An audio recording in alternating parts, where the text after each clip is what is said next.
Sports Information Director Steve Carpenter. It's the Papa John's Countdown to Kickoff. Well, good morning, everybody, and welcome to another edition of Papa John's Countdown to Kickoff. Papa John's Countdown to Kickoff brought to you each and every Saturday, a half an hour before a kickoff for the Hutchinson Community College Blue Dragons. 501 East 17th where they're located. Give them a call at 665-7272.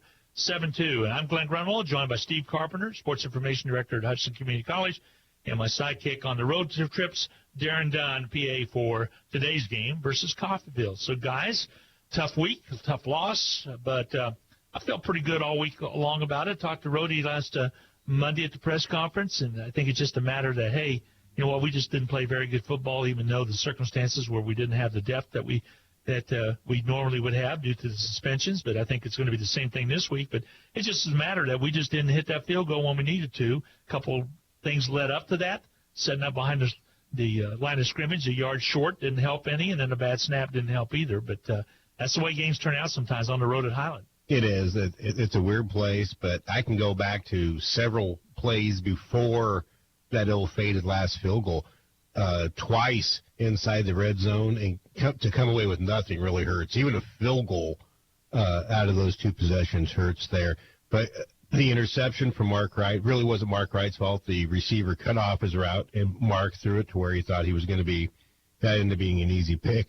And then special teams continues to be a worry for this Blue Dragon football team as it was a decent snap, but Sebastian Garcia just missed that first field goal in the first quarter. So you get it 2 times in the red zone, you come away with nothing. You eventually in the third quarter put together your best drive of the game, take the lead, and then somehow a few penalties, a few miscues here and there, and next thing you know, Highland's up again, and it's another uphill battle. It was just uphill all the way around. Yeah, I think that first missed field goal really set the tone for some events later in the game. So you misses the first one from 37. Later in the game, the Blue Dragons are in that position where they could take another Sebastian Garcia field goal, at least attempt one. It was going to be probably in the 41, 42-yard range, which we know he's capable, more than capable, of hitting. But now it's in your head as a coaching staff, okay, well, he's already missed one from 37, kind of forces them to go for it on fourth down in a position where you had another opportunity for a field goal. And, of course, it leads up to that one at the end, which you feel bad for Sebastian Garcia, especially because he's 1 year removed from a game winner against Highland, and then this year has the potential game winner blocked. And then again, not necessarily his fault. Coach said after the game, you know, it's 11 guys, and we knew this coming into this game. You think back to the Iowa Western game when there were all those miscues in the kicking game. So we know now that apparently not all those things have been cleaned up. Now, we knew also coming in, the Blue Dragons didn't need to play a perfect game to win because they've had other games where things have not gone their way. They've been able to overcome, but they just didn't get that one extra play this time that they needed to come out victorious. Well, and I looked up, matter of fact, I even looked over at Steve toward that tail end, Darren. You'd already left the booth to head down there to do the post game, and I was kind of like, wow, somewhere or another, as poor as we played, we're got a chance of coming out winners here, and it just wasn't to be. That's just simply the way you put it. It just wasn't to be. And take nothing away from Highland. They're a good football team, but Hutchinson really should have came away victorious on last Saturday. Oh, most definitely. There were, I already mentioned the first 2 plays, but you go all the way through. There was the offensive pass interference that really wasn't, when you look on film, there wasn't anywhere close to pass interference. But what that OPI did was it pinned the Blue Dragons back, and they were punting against a very strong, what ended up being a very strong westerly wind. Highland takes over in plus territory, scores on that possession. There was the actual final drive of the Blue Dragons, their first goal at the 5, and they get called for a 15-yard penalty that pushes them back to the 20. It was just those kinds of miscues all day long that haven't shown up this year. It had been kind of nice up until Saturday, but those kinds of plays did not show up until the Highland game on Saturday. And I know it's been addressed in practice. It's been addressed rather resoundingly in team meetings. We'll see how the Blue Dragons react from all of it. I'll be the first to tell you, I didn't see that offensive pass interference call all the way through, but I saw enough of it that it just looked like 2 wide receivers running a cross route. So, okay, they call it there. My problem is when you had the same play for Highland with the same official watching and you didn't get an OPI on Highland. I mean, I get it, okay, if you're going to call it for Hutchinson, but at least in that position then call it both ways. I think the other thing that kind of hurt the Blue Dragons as well, as we're mentioning all these different things that could have been. Remember, the defense had an interception called back because of roughing the passer. That would have been an opportunity for points as well at an earlier part of the game. I got to tell you, I don't think I told you guys this. I like the competitive nature still of that offensive line. That team got back down after that penalty you mentioned to about the 1.5 yard line. So it was a 4th and goal situation. We're going to take the field goal to go ahead in the game. And Justin Turntine turned around, 4th and goal, and he sees the kicking team coming out, and he goes, "No!" I think it was his competitive nature. I think he wanted to go for that on 4th down and be one of those lead blockers for the touchdown. Yeah, if you're an offensive lineman, you want to do that. You want to show the moxie right there. But I think you pull 100 coaches, and 92% of them are going to say, yeah, other than the fact that we did miss the other field goal try, but that was from way out, so I'm not sure. Here's what Coach had to say about the tough loss to Highland. If you look at the first half, we missed too many opportunities to get points on the board on offense. We gave up a huge play in the kicking game to start the ball game, and then gave him an easy touchdown on a one-play drive defensively. And then really second half, I thought we played better on offense. We were able to finish some drives. We came out and scored on our first possession, but they had the ball 5 times in the second half. The first one ended in a punt, the second one a touchdown, the third one a field goal, the fourth one was a touchdown, and then the last one we intercepted a pass. So just not great productivity on the defensive side there in the second half to be able to get ourselves off the field. And Coach kind of understood. I think he looked at the film and realized that hey, you know what, we made tons and tons of mistakes, still could have won the game, but take nothing away from Highland. What's interesting, we only fall to number 4, guys, in the poll. That's not bad. I was kind of expecting 6 or 7 because the loss was to a number 20th ranked team. So really, there's still an outside chance for Hutchinson to get there. And Mississippi Gulf Coast moved up to number 1 after the loss by Hutchinson. Northwest Mississippi, who beat East Mississippi by 20 on that Thursday night before, moved up to number 2. Lackawanna out of Pennsylvania moved up to number 3, and then Hutch at 4. Kilgore right behind, and then Hines, who's kind of been the giant killer, and I believe they play. I know they play Northwest Mississippi. They might even play Mississippi Gulf Coast. Gulf Coast. Still in the regular season. Yeah. So there's going to be some shakeups still happening. Hutch just needs to see if they're up there within reach of it and get some done. We need to put some slap downs on some people right here to get some impressive looks. Now we're at that point of the schedule where it finally loosens up. I mean, 4 consecutive games against ranked opponents. That's almost unheard of in NJCAA, although it's happened 2 out of the last 3 years, according to the NJCAA National Office. Snow did it a couple years ago. But, yeah, this is where the Blue Dragons need to start accumulating some style points. That's what makes everything go when you see those decisive victories over lesser teams. Unfortunately, some people think it's unsportsmanlike to run up the score, but you're trying to win a national championship. You almost have to do it. As far as the poll goes, the Mississippi schools are going to beat up on each other. They go through playoffs too. Mississippi, Gulf Coast, and Northwest do not play each other in the regular season, but they will likely play each other in the postseason.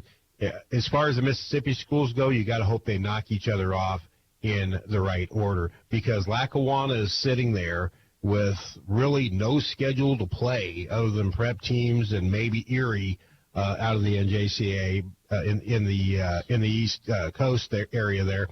They're the ones sitting there really in the driver's seat. They're just sitting there waiting for the Mississippi schools to knock each other off, or they're going to jump to 1 or 2, which means there's only going to be 1 spot left. So for Hutchinson to get in, 1, they have to stay clean. 2, they got to hope the right order of Mississippi schools beat each other. Point wins, and exactly right. You agree, Darren? Well, this is the light at the end of the tunnel. I was with you, Glenn. I figured, okay, you're looking at the type of game. The loss to the 20th ranked team, you're probably looking at somewhere between 6 and 9 is where you're going to fall. To only fall to 4 is spectacular. You're Merry Christmas. Yeah, you still have that opportunity to get back up in there for that national championship conversation. And I think that's kind of aided as well by Independence beating Butler 49-20. That kind of helped the cause. But remember, the strength of schedule, that's what I want to come back to, because you mentioned Lackawanna. I really feel like even though Lackawanna is ahead of Hutchinson right now, that team could not lose and could maybe still get passed by the Blue Dragons if the Blue Dragons have another convincing win down the road. I think so too, especially with Garden City and the like still in the window of which we have to work with. Well, the strength of schedule for the Blue Dragons is, I mean, you look at that conference, Guys, there are 6 out of the 8 teams in this conference ranked in the top 20. I mean, technically. And three in the top 10. Yeah, technically receiving votes Fort Scott, but as Steve likes to say, that's pretty much where they're at right now, is like being 21. So outside of Dodge City and Coffeyville, who are both really struggling this year, all those teams in the Jayhawk Conference ranked in the top 20. Yeah. We're going to take a break. Papa John's Pizza Countdown to Kickoff is where we are at. Again, Papa John's, 501 East 17th. Again, give them a call or go online, papajohns.com. Again, they're open at 501 East 17th, 665-7272. We'll be right back right after this. At Papa John's, we like to say, better sausage, better beef, better bacon, better julienne cut Canadian bacon, better pepperoni. Papa John's. For a limited time, get a medium meats pizza made with 5 premium meats free of artificial flavors or fillers. Or our new barbecue meats pizza made with smoky Southern-style barbecue sauce for only $6.99 each. Better ingredients, better pizza. Papa John's. Prices and participation may vary. Taxes, tip, and delivery fee extra. Welcome back to the Countdown to Kickoff, brought to you by Papa John's. Better ingredients, better pizza. Aaron Flores with the Coffeyville Red Ravens joins us now in his 8th season.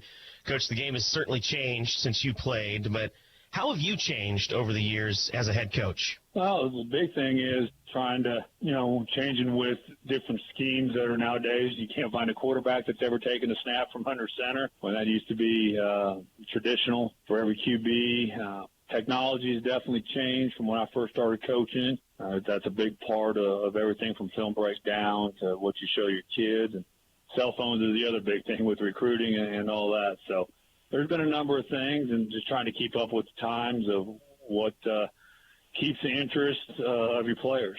You started the season on a 5-game skid. How have you turned things around to get on this 2-game winning streak? The big thing is our guys have stayed together. They've come out and worked hard every day. It's not easy to keep guys motivated sometimes when you get in that situation to start a season.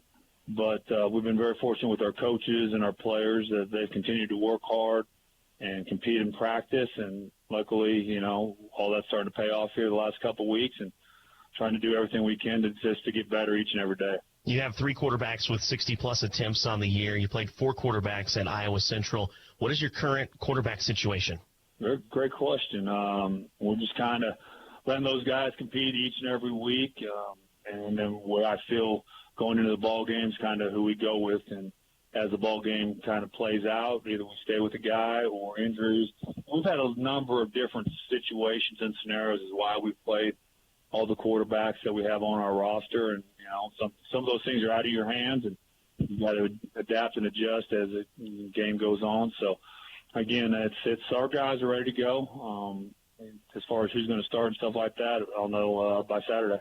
Is it harder for a team to come together when there's different guys leading the huddle, or has leadership been an issue at all with 4 different guys being in there? Like I said, there's been a number of reasons why we've had a rotation at that position. So our guys feel comfortable as a team because we practice that way also. We rotate them in and out throughout practice, different guys run with the one so that they can get familiar with them. So as far as how we've had to play that position, we practice it the same way we've had to play it. In looking at the Highland Hutchinson film, did the Scotties expose any flaws that the Dragons have?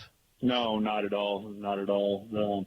Hutch is always well coached. Coach Rhodes and his staff always do an incredible job, offensively, defensively, special teams-wise. It just comes down to a couple big plays here and there was the difference in that ball game. And when you really break down different games of any opponent, including yourself, it'll come down to maybe 4 or 5 plays that really turn a ball game around. The Dragons under Ryan Rhodes have been known to run the ball, but this year Hutchinson is running particularly well from the quarterback position. Which is harder to defend, the traditional running back or the running quarterback? The running quarterback, because he can still pull up and throw it. You don't always account for him, especially if he's got speed. You're hoping your backers can keep up with him. So definitely the dual threat quarterback gives you a little bit more fear than just, say, the traditional tailback. When looking at a quarterback like Mark Wright trying to defend him, does the man spy scheme come into play at all defensively? I think a number of different things come into play. You don't want him to get comfortable back there, so I wouldn't necessarily say you're always spying him or just dropping or putting different guys on him. I think you got to mix it up. You don't want him to get back there and just start feeling comfortable knowing when you've got a linebacker or somebody spying him that he knows that he's got an angle he can take off. So you kind of mix it up into doing a lot of different things defensively. Head coach of the Coffeyville Red Ravens, it's Aaron Flores right here on Countdown to Kickoff, brought to you by Papa John's. Better ingredients, better pizza. Stay here. More to come. At Papa John's, we like to say, better sausage, better beef, better bacon, better julienne cut Canadian bacon, better pepperoni. Papa John's. For a limited time, get a medium meats pizza made with 5 premium meats free of artificial flavors or fillers. Or our new barbecue meats pizza made with smoky Southern-style barbecue sauce for only $6.99 each. Better ingredients, better pizza. Papa John's. Prices and participation may vary. Taxes, tip, and delivery fee extra. Welcome back. Papa John's Countdown to Kickoff. So glad to have them along as sponsors. Again, 665-7272. Looking at the rankings, Hutchinson fell to number 4. We talked about that. Mississippi Gulf Coast garnered 15 of the 16 first-place votes. They are out of Mississippi. They're undefeated at 6-0. Northwest Mississippi jumped all the way from 7-2 with the 20-point victory over East Mississippi. East Mississippi fell to 8. So then you have Lackawanna. Again, they are 5-0. They received 1 first-place vote. Hutchinson in 4th. Kilgore only won by 1 point. And it was the same thing, a blocked field goal that would have beat Kilgore. They're sitting there, Kilgore, at 6-1 at number 6. And that's one you got to keep an eye on because Kilgore's a pretty good team.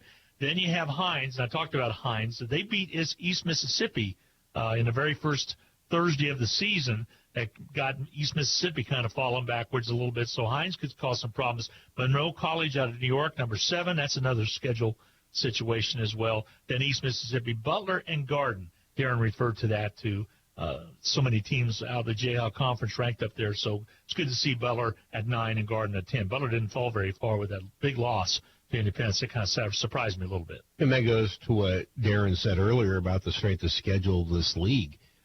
Butler's lost twice in a row now, and they only go from number 2 to number 9. That tells you just exactly what people think of the Jayhawk Conference around the country in terms of when you lose and you're highly ranked and you lose, you're not falling very far. So that will play into Hutchinson's favor down the stretch. That's one thing where coaches talk about don't let 1 become 2. And when you're talking losses, you don't want 1 now to become 2, and that's what the Blue Dragons will look to avoid today. Hopefully we'll have a big crowd today. I see some tailgaters. That's become a popular over there. A stringer starting to light up over there. Looks like the weather's going to be pretty good today, so looking forward to that. And it was a weird trip up. Darren and I went through a ton of rain driving up to Highland. I think you did too as well, Steve. And we got there, a little precipitation on the field. I saw it affected a little bit in the first quarter of play. I thought there was some slippage out there. But then all of a sudden the sun opens up in the field, and it was absolutely drop-dead gorgeous up there. But like I said, I think the precipitation did cause some issues early on. Yeah, it very well could have been. It poured there where you guys got there. It was pouring at least an hour when the buses rolled in. And I still say, even the team stayed in Kansas City last week. I still say you roll up in on Highland, get off a main highway and drive up. It messes with your mind a little bit. All you see is the Casey's, and that's the only they can identify to. And then this field is sitting where most of the town is. It messes with you, and I've seen it happen time and time again. We'll see if they continue their magic when they play Garden City this next week. We'll have our eyes on that one. So it's going to wrap up this one. I tell you what, guys, we've got to hurry up because Rob Dreher's in stacking up the pizzas right now and getting ready for the ball game. So we're going to get ready for the kickoff coming your way in just a little bit. This is going to wrap up the Papa John's Countdown to Kickoff. Join us next week again as we'll talk about the upcoming game right before each and every game that the Blue Dragons play this year. So long, everybody. We'll see you in just a little bit. This has been the Papa John's Countdown to Kickoff with Glenn Grunwald, Darren Dunn, and Hutch CC Sports Information Director Steve Carpenter. Now we know what to expect during today's contest. The kickoff is just ahead. Enjoy today's Blue Dragon contest on Eagle Radio. It's time for the Hutch CC Blue Dragons on radio. The Blue Dragons on Eagle Radio are brought to you in part by First National Bank, Next Tech Wireless, H&R Block, The Medicine Shop, Pools Plus, Anchor In and Anchor Away, and these Sportscaster Club members, Lowen Corporation, Burning Chiropractic Center, Dr. Robert Epp of the Hutchinson Clinic, Portfolio Recovery Associates, Green Vision Group, Barclay Plumbing, Mega Manufacturing. Sideline Reports brought to you by Papa John's. Now let's head to the broadcast booth for the Blue Dragons game. Here's the Eagle Sports crew with all the action of the game on the Hutch Community College Blue Dragons Sports Network.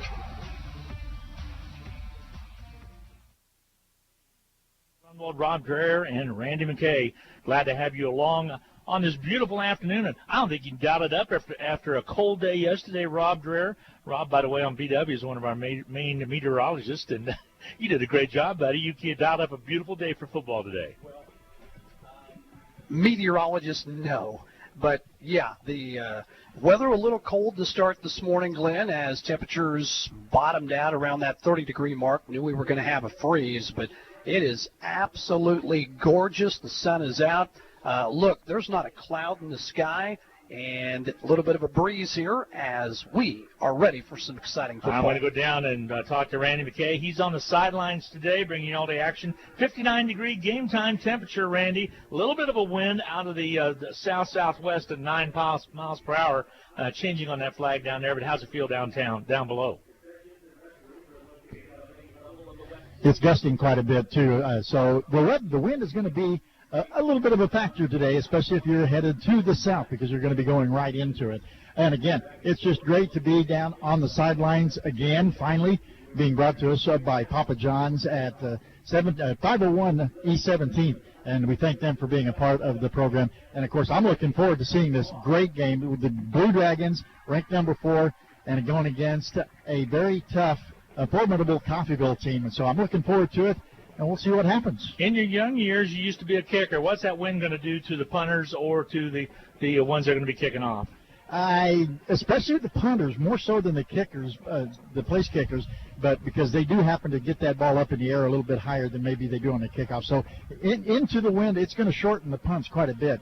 With the wind, it could lengthen them quite a bit as well. All right, it should be interesting. We'll go down to Randy. Again, he's brought to you by Papa John's Pizza. And Rob, your expectations bounce-back week after a tough loss, basically missed the same as an extra point, but a couple things went wrong. The snap wasn't good. One reason the snap might have not been good is because the holder was 1 yard closer to the line of scrimmage and just didn't give you enough room. It was officially blocked, and Hutchinson lost, which maybe would have got that kick through, would have won a ball game. Not making excuses, Ryan Rhodes said, as he looked back on it when we did Dragon Talk, he said, might have been the perfect storm. Of course, it was documented that after the Hutch-Butler game, we had some suspensions in which 8 Blue Dragons didn't play in that football game. You can't take that back. One of their best running backs, Aaron Collins, was in Florida as his girlfriend gave birth to a baby, and the Blue Dragons were totally supportive of him being there for her, so he was gone.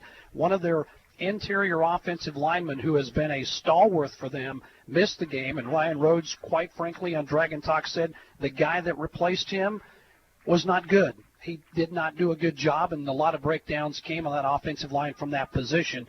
And then you factor in that you're on the road and you had all those mistakes, and guess what? You were still lined up to kick basically an extra point to win the game despite all that going against you, and they just come up short. But you only dropped the number 4 in the poll. Everything is still in front of you. You can't make any mistakes going forward as far as losses go if you want to play for a national championship. But the good thing is the little carrot dangling out there, Glenn, is still there to be taken. It really is. As you're looking at that poll, and we talked about it, Mississippi Gulf Coast number 1. They don't have too much left to go through, but they do have the playoffs that they have to contend with. Northwest Mississippi, who beat East Mississippi by 20, sits there at number 2 and has a loss as well. And you have Lackawanna that really is in a somewhat of a weak conference, and then Hutchinson number 4. So something could happen. Lackawanna is waiting to move up, as we talked about on the pregame. We're going to take a break. We'll be back on the pregame show. We'll be back in about 2 minutes. We'll take a good break here for our fine sponsors, and we'll be back with more on the Blue Dragon Sports Network. Hutch CC Sports on Radio is brought to you by the Sportscaster Club members, Mega Manufacturing, Sporting Chiropractic Center, Papa John's Pizza, A&A Builders, Barclay Plumbing Company, Sutton Coffin Transmission Service, Lowen Corporation, Old Office Shares, Dr. Eric Severud with Alliance Orthopedic and Sports Medicine, Todd and Cindy Miller of Homestead Senior Care, Man Wyatt and Rice Injury Lawyers, MAYB, Mid-America Youth Basketball, Portfolio Recovery Associates, Dr. Robert Epp of the Hutchinson Clinic, and the Green Vision Group of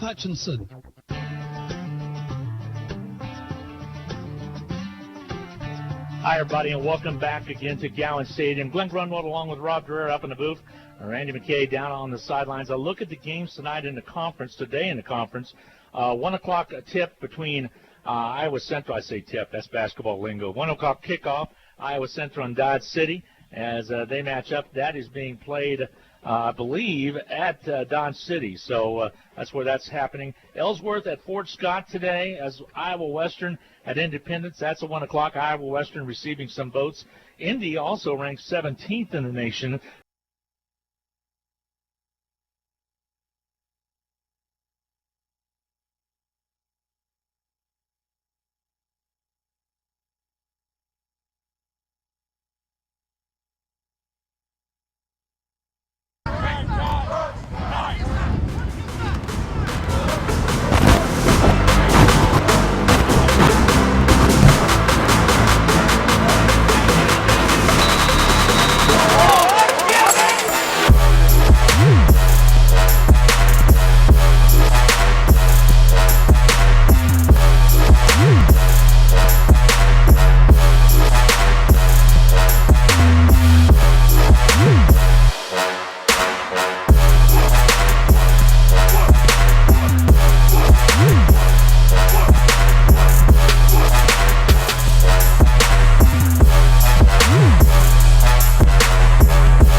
Men's and women's basketball, baseball, and other selected events. Get yours today at the Sports Arena or at area Dillon stores. Like us on Facebook, follow us on Twitter, and keep current with all Blue Dragon athletic news and events at BlueDragonSports.com. No time to fix breakfast? Just call us at Anchor Away 662-3100 and we'll have it ready for you. Choose from our selection of breakfast burritos, biscuits, or one of our 5 different complete breakfast plates. Breakfast from 7 to 10:30, Monday through Saturday. If you missed us for breakfast, we're here for lunch and dinner too. Pick up your favorite Mexican dinner or take some home for the family. We're open till 9. That's Anchor Away, drive-through, carry-out, and catering under the water tower at B & Adams in Hutchinson, 662-3100. Welcome back back to Gowans Stadium, a beautiful sunny Gowans Stadium. Glenn Grunwald, Ron Dreher, and Randy McKay. Randy, you look, they're doing the flip of the coin, and it looks like Hutchinson won that toss and will defer. So we'll see what's going to have to happen there. So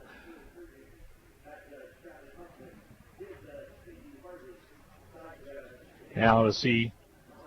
They're going to kick off. Randy, did you see if we're going to receive or kick off? No, Coffeyville will be receiving to start the game, and they'll be receiving from on the north end of the field. They'll be working into the wind for this first quarter.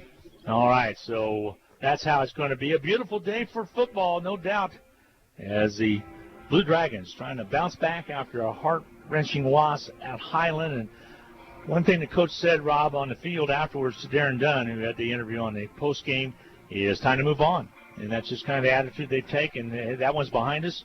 Move on and try to get something to happen here. Well, you know, the Blue Dragons are a team that, you know, didn't have a whole lot of adversity, and now they're staring at some in the face. You're coming off your first loss, and I just think so much is still in front of this football team that you control your destiny. You would always much rather lose a football game, you know, in the earlier middle parts of the season than you would later. So you don't have any more mulligans. You can't lose another football game if you want the chance to play for a national championship. And the Blue Dragons were going to be minus some defensive players in this contest again, as they were last week. Hopefully they can respond to that, overcome it, and then you're going to have your full allotment of teammates going forward, hopefully the rest of the football season. And this team, talent-wise, Glenn, I think, is as good as anybody in the country. They can beat anyone on any given day, And as Ryan Rhodes has said before, sometimes we are our biggest opponent. Yep. We have to step up and play our game, and we can play with anyone. Last year, it was a 10-point game down at Coffeyville, 24-14. Hutchinson has won the last three, lost in 2015, 52-46. Another close ball game down at the Ville. So they'll have the wind at their back to start, Glenn. So Hutchinson, let's see, is Sebastian Garcia, sophomore kicker, will get set to toe the football. Referee looking at the football, see if it's going to have to be held. I don't believe it's going to have to be. Oh, that's a brisk wind coming out of the south, and here comes the opening kick, and Garcia gives it a good boot. It's going to go into the end zone for the touchback. So Coffeyville will set up shop and add the football after the touchback and get set to go. So already we're starting off better than we did last week. That is correct. Yeah, exactly. Randy's comments brought to you by, again, Papa John's Pizza, 501 East 17th, 665-7272. Well, let's take and see if the defense will dig in now. They've got a few players that are missing still from the result of the suspension from the Butler game. Aubrey Williams will be the quarterback. He's out of Milton, Florida for the Red Ravens. He gives it to the up back and falls forward, pick up maybe a yard or so. Marco Lee, the running back out of Columbus, Georgia. Dragging that time, getting a tackle up front from the big defensive line. And one good thing about this Hutchinson team is they are deep across the line, and they can afford to have a few guys out. Yeah, you got Matthews up front right now. He made that last tackle. Good football. Rodney Matthews from Tennessee, a freshman. Williams, the quarterback for the Red Ravens. He has wideouts on the left and right side with a slot on the right. Back in the shotgun, gets the snap. Turn a give to the running back, and he's going to be upended. Little or no gain. It's going to remain 3rd down and 8 from this angle. Jeremy Spraggins, number 2 on the Blue Dragon defense, and tackles one of the guys in there, and that really went for not much more than maybe a half a yard. 2 straight carries by Marco Lee, the running back. Coffeyville has thrown 10 interceptions this year. They have 8 lost fumbles. They're a team that'll put the football on the ground or in the opposition's hands. Can we get a turnover here early? Williams, the QB, back to pass, looks to the left, dumps it out to the left side to his running back Marco Lee, and carried little or no gain on the play. Maybe picked up a yard. 4th down and 7 should be the call. Covered very well there by LeVar Gardner to limit them to literally no gain. Yeah, LeVar's been playing some good football. So 4th down punting situation for Coffeyville. Gardner leads the Blue Dragons in tackles, and he has been, I think, as sound as anybody on that Dragon defense from start to up to this point in the season. Saren Hughes Ford will be punting the football away. He's out of Fort Collins, Colorado. Gets the snap. Here's the kick. Good kick. It's going to be fair catch call for it to 40, and falling forward was Tinsley. Yeah. And lucky to hang on to that football. I'm telling you, when you are kicking into a wind and trying to field a punt, it is extremely difficult to do. And Tinsley, first and foremost, you want to catch it, secure it, and then he fell on it. And who cares about a return? First and foremost, make sure you get the football. Yeah, Randy talked about the fact that Garcia put that into the end zone on an ensuing kickoff to start the game. And last week we had a 95-yarder return on us, so a good start here. So let's see what the offense can do now. Mark Wright, the quarterback, as he has been all year long. Sharif Browns came in on a couple different occasions, including last week. Mark Wright has thrown 10 touchdowns, over 1,000 yards. Gives off to his running back, and he carries forward to about the 45-yard line. That's going to be Collins, who's back. Good to see Aaron Collins back. He missed last week's game because, like you explained, he was going to become a dad. And he is. Congratulations. Yeah. No better feeling for a man than having that first child, and congratulations to him. All right, again, right in the shotgun. Here's the snap. Gives it again to Collins. He barrels his way forward, very close to the first down marker, but it's going to be short by about a yard. They'll mark it at the 48. He's got to get to the 50. So 2nd down and 2. 3rd down and 2.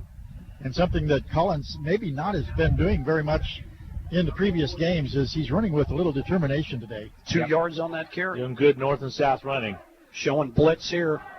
Dragons will check off. Wideouts left and right for Hutchinson. Mark Wright back in the shotgun. Gets snapped waist high. Turns again, gives it to Collins. He's got the first down and more across the 40. Spins his way, digging. He's finally going to be dropped at about the 37-yard line. And a late flag. Good run by Collins. This is going to be a first down, guys. The flag, in my opinion, is going to be something extracurricular that happened after the play. Yep. Is it a face mask? Is it a personal foul? We don't know, but the Dragons do have the first down on the carry. Umpire comes over to talk to the white hat, and we'll get the ruling here. Personal foul. Late hit by the offense. Well, that's interesting. Not something that's going to make Ryan Rhodes very happy. The good thing is you get the first down, and then you mark the football back inside your own territory again. Yep. At the 48 and a half. But first down. Happy with that. Mm-hmm. Saw somebody come in on the pile, and that might have been what they called, but a rare call right there. Yeah, on the offense. Doesn't happen very often. Doesn't happen very often. Usually it's on a play on the offensive line or something, not after the run. So Mark Wright checks off, steps up, changes the cadence a little bit. Wideouts to the left and right. Twin set to the left side. Sends a man in motion. That's Coleman. Back to pass is Wright. Has a receiver out there. Catch is made by Tinsley, and it's a beauty. Tell you, Tinsley coming off the game against Highland was a one-man show, and goes up, catches that, then gets belted after the catch. To the 33. Doesn't give a really big target out there, but he's very efficient in what he can do, and he has some speed as well after the catch. Randy, throwing this direction a lot easier with the wind at your back, isn't it? Although it does have a little bit of effect sometimes in a negative way as well, but that one was on a rope. Get to the running back Coleman. He's going to be wrapped up. Good defensive play by the Red Ravens out there. Carmina. Yeah, Coleman for the Dragons this year has played in all 6 games, has rushed for over 275 yards, has 4 touchdowns on the season, averaging about 4.2 yards a pop. Dragons have had 3 good backs in Collins, Kendall Cross, and Trey Coleman. Of course, Mark Wright may be as good as any of them running from the quarterback position. Wright, the quarterback for Hutchinson. 2nd down and 10. Back to pass is Wright. All kinds of time. Looks to his right side, throws it out there, double coverage, incomplete, way out of bounds. Yeah, that's a situation where the quarterback had time to throw and then just kind of put the ball too far out in front. Catch was made, but way out of bounds, Randy. Coverage was pretty good by the Red Ravens as well, too, on that play. I would agree. So Hutchinson now facing a 3rd down and long situation. 3rd and 10 from the 33. Tinsley with the catch for the first down, and then it was backed up because of the penalty. Back now sitting at 3rd and 10 from the 33. Back to pass right. Right side, catch is made right at the stick. So a first down, I believe. Was a first down, and a spectacular catch for the Blue Dragons. Great catch. And I missed the number on that side. Braham on the catch. Okay. Number 83. They'll split up wideouts on the left side. Trips left. Kim Mark right. Looks like he has Evans back there in the backfield with him. He gives it off to Evans on a little bit of a delay, and Red Ravens were having none of it, and knocks him back for maybe about a 2 to 3 yard loss. So 2nd down and about 11. Was it Bram on the catch? Bram, yep. Bram with the catch on the outside in a previous play. Gotcha. That one was a carry to Evans. No gain. Or no gain, or maybe no loss on a half a yard. Coffeyville's been pretty stout defensively here early. Sent a man in motion for the Blue Dragons to give it to Evans again, and nothing there as well. Thrown backwards. I think he's forward progress, picked back to the original line of scrimmage. So Red Ravens pretty stingy defensively with 9:26 to go in this first quarter of play, and no score as of yet. Evans, an explosive guy, really good in special teams, and I know the Dragons want to get some touches for him because he is so explosive if he's able to get to the outside, but Coffeyville bottling him up here early. You'd have to think Hutchinson, though, with the wind at their back right now, in field goal range if they do not come up with the first down here. 3rd down 11. Hutchinson made it last time in this situation. Back to pass. Right. Catches made across the 10, down to the 5, and touchdown, Blue Dragons. On a 3rd down and 11. Nice run by Bram after the catch. Yeah, Bram caught the ball in a little hook pattern and took it in for 6. 11th touchdown pass on the season for Mark Wright. And the offensive line, guys, has given the quarterback plenty of time to throw, and that time he found an open receiver, and then the receiver did a great job of breaking a tackle and getting into the end zone. So Cortez Braham with the touchdown. Here's the hold, the kick, the point after is up, and it is good. And with your score, 7-0 Blue Dragons with 8:47 to go in this first quarter of play. We'll take a break. We'll be back with more right here on the Blue Dragons Sports Network. Big texters, heavy data users, helicopter moms, Nextech Wireless has you covered. And right now, we have the perfect deal going on. Here it is. For a limited time, 4 lines of unlimited data cost $120. Plus, you get 2 free iPhone 11s or Galaxy S10es when you activate any 2 devices. So get on down to Nextech Wireless and check it out. Get your free smartphones and unlimited data today at Nextech Wireless. We'll keep you connected. Certain restrictions apply. See store for details. What a 22-yard touchdown pass on 3rd and 11, Rob, and he drew it up, a nice little hitch pattern. Braham caught the football and took it right into the end zone. Good run after catch or yards after catch. Good balance on that drive. Dragons able to run some. Mark Wright, 3 of 4 throwing, went at his back, 51 yards passing in the touchdown, including the 22-yard strike. And Dragons starting this game just how they wanted to. Yeah, Braham also had another catch for the first down in that drive, along with a great one by Tinsley. Kicks into the end zone again, and tell you what, Seabass can tow him up right there. It'll be another touchdown back, and Coffeyville will have their second opportunity. Special teams have been perfect. Your 2 kickoffs, 1 in the end zone. Don't give the opponent a chance to return it. Defensively, the Dragons get Coffeyville to punt their first possession. Hutchinson, first possession. They take it a good distance and score a touchdown. You can't start any better than that. See what, again, Coffeyville does with their second possession of the game. Give up the middle carry, again with the football. Pick up of about a yard on the play. It'll be 2nd down and 9. Marco Lee again back in that running back position. And Rodney Matthews getting more time up front because a couple of players are missing on this Dragon defense. Randy Matthews has been a beast. And Coffeyville seems to be content with trying to run against a team that doesn't allow a whole lot of yards on the ground. Tough to throw against this wind, too, a little bit. I don't know if that plays into it or not. Again, with the football, the hand off in the backfield, maybe eke forward for about a yard, yard and a half on the play. Fa'amatu with the carry. He's out of Hawaii, picked up about a yard, maybe a yard and a half. 3rd down and 8. That was 55 again, making the tackle. That time, I think it was maybe Charles Johnson. The numbers for the Blue Dragons on the back here, a little tougher to read today. All right, back in the shotgun are the Red Ravens.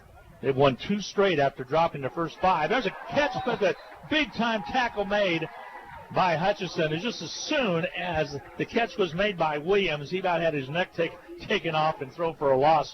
Back to the 21. Number 12, Colvin Marquise. Oh, my. That is textbook. I think it was almost like he knew exactly what the play was going to be. Diagnosed it perfectly, Glenn, and the Dragon defense has been perfect to start. Well, Williams just barely caught the ball, and he had a Dragon breathing down his neck. 4th down and punt situation now, so Hutch should get pretty good field position out of this one. Here's the punt. High end of or end kick. Fair catch called for by Tinsley right at the 40-yard line. Mark it forward to the 40.5-yard line. So 1st and 10 for the Dragons now, leading at 7-0. Dragons almost got a hand on that punt. The punt was pretty good considering the wind here at Gowans Stadium today. So Hutchinson leads 7-0. Second possession, they will take over with the football resting at the 41-yard line.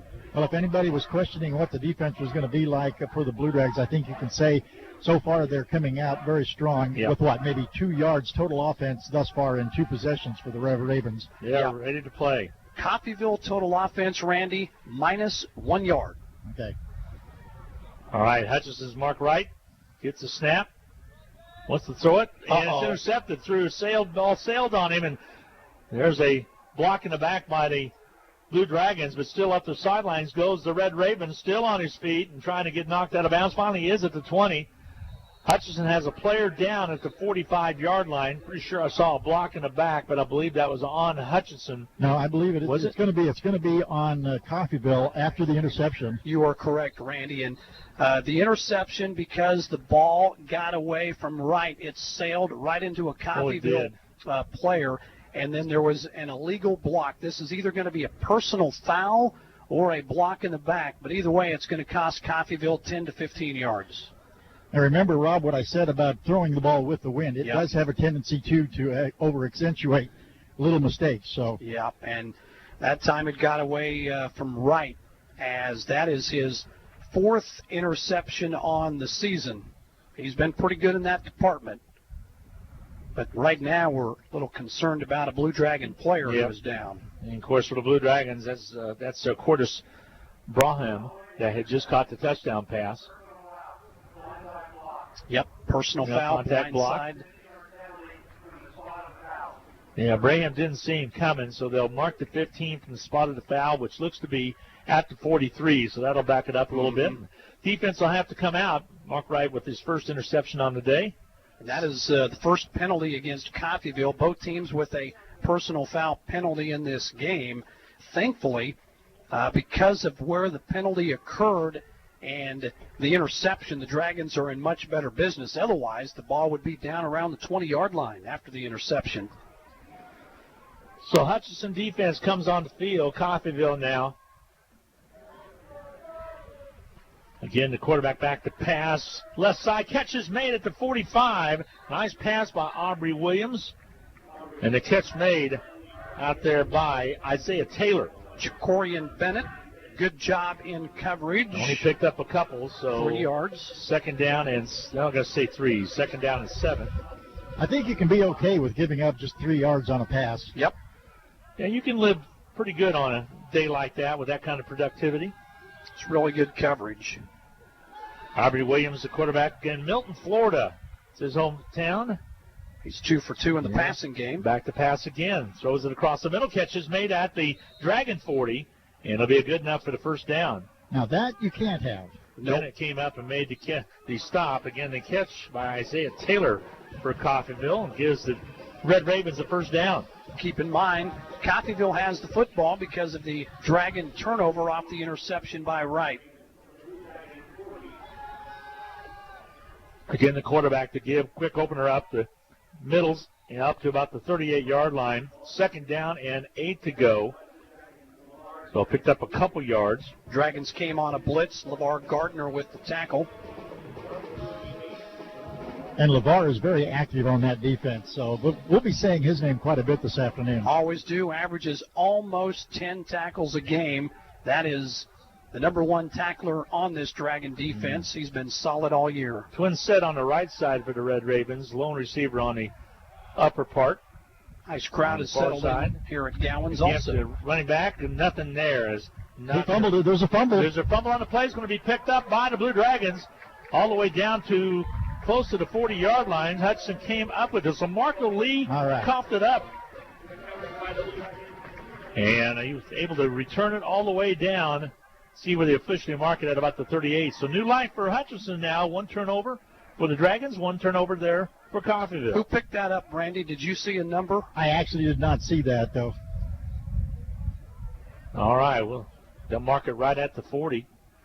Pretty good return all the way back to the 40. So, well, I told you Coffeyville had a tendency to turn it over as they had a league-high 8 lost fumbles coming in, make it 9. Well, give them credit for group tackling because that's what they stood him up and was able to strip the ball away because they had him stopped. There's the give, a little fancy play by the Blue Dragons, and Hutchinson doesn't get much out of it as it was Roche coming around from that right side after the ball was handed off to And Dragon running back. Actually, that'll go down in the scoring books as a pass. Sure will. And that is kind of a misdirection play to keep the defense on their toes, but only for about a yard. 2nd down and 9 for Hutchinson at the Coffeyville 40. Right back to pass. Looks to his right. Now he gets scrammed out of the pocket. Now he throws it on the run. Has a receiver out there. Catch is made at the 20, at the 15, rolling forward down to the 11. Catch. What a catch. A one-hander. He stuck it out and snagged it in. And Tinsley is making those catches day in, day out, and that one came at a good time, too. Was that Odell Beckham Jr.? Just about. Looked like it. Looked like it. How much sticking do you have on your hand? Randy, you're going to have to pull that mic away a little bit. You're getting muffled again, all right? That is a really, really good That was catch. big time. And a good shot by right out of the pocket. He was scrambling around back there to the right side. And originally, Wright was looking for the whole thing. Here's the turn again to the running back cross. Nothing there. Loss of a couple on the play back to the 15. By the way, the Dragons have the ball, and I finally found out it's Jeremy Spraggins who picked up the fumble for Hutchinson, and he is the reason the Dragons have the football and now are in business of scoring And you again. put a star by his name because you look for those special teams players each week. Well, ones we with were- special plays, yeah, at I was least. gonna say, we were on defense when we got it. Spraggins is outstanding and does change the complexity of the game. Back to pass right. Receivers out there. Touchdown, Dragons. Easy. Single coverage on the outside. Quarterback identifies it, and then the receiver makes one guy miss. Touchdown. Mitchell Tinsley with the catch. He's turning into a big-time player, and why not? Go back to the guy who made the Odell Beckham Jr. style catch to get down there, Randy. Yeah, it's just bad. And it was just a simple hook pattern, and he was wide open, sat down, and took it into the end zone. 15-yard catch and carry. So Tinsley, and with the touchdown, the kick after is good, and Hutchinson leads it by a score of 14-0. We're going to take a break. We'll be back for the Hutchinson kickoff. First quarter of play still, 3:13 to go in the first quarter. Hutchinson leading at 14-0. We'll be back with more on the Blue Dragon Sports Network right after this. If you could own a vacuum that would last decades for under $200, would that pique your interest? The bag lady Donna Pitzer has bought out the inventory of another Panasonic dealer and is passing the savings on to you. Panasonic vacuums are the standard for many, and right now, get a top-of-the-line Panasonic Performance vacuum for only $199.95. These vacuums normally sell for $400, but right now, you can own one for only $199.95 with free delivery. These prices won't last, and neither will these vacuums. Call the bag lady Donna Pitzer at 663-4322. Football weather. Hi, everybody, and welcome back. The kickoff by Sebastian Garcia as he toes it up at the Blue Dragon 35-yard line. Hutchinson with a 2-touchdown lead at 14-0, and both good catches. One by Braham from 22 yards out. That one by Tinsley from 15 yards out. And another touchback, and again, Coffeyville will have the football on the touchback. Well, both teams with the turnover. Fortunately, after Hutchinson's turnover, the defense gets the ball back, so no points scored against Hutchinson, but the Dragons take advantage of getting their turnover to lead by a score of 14-0. Dragon defense has been good. Coffeyville, 17 total yards of offense. The Dragons with 112.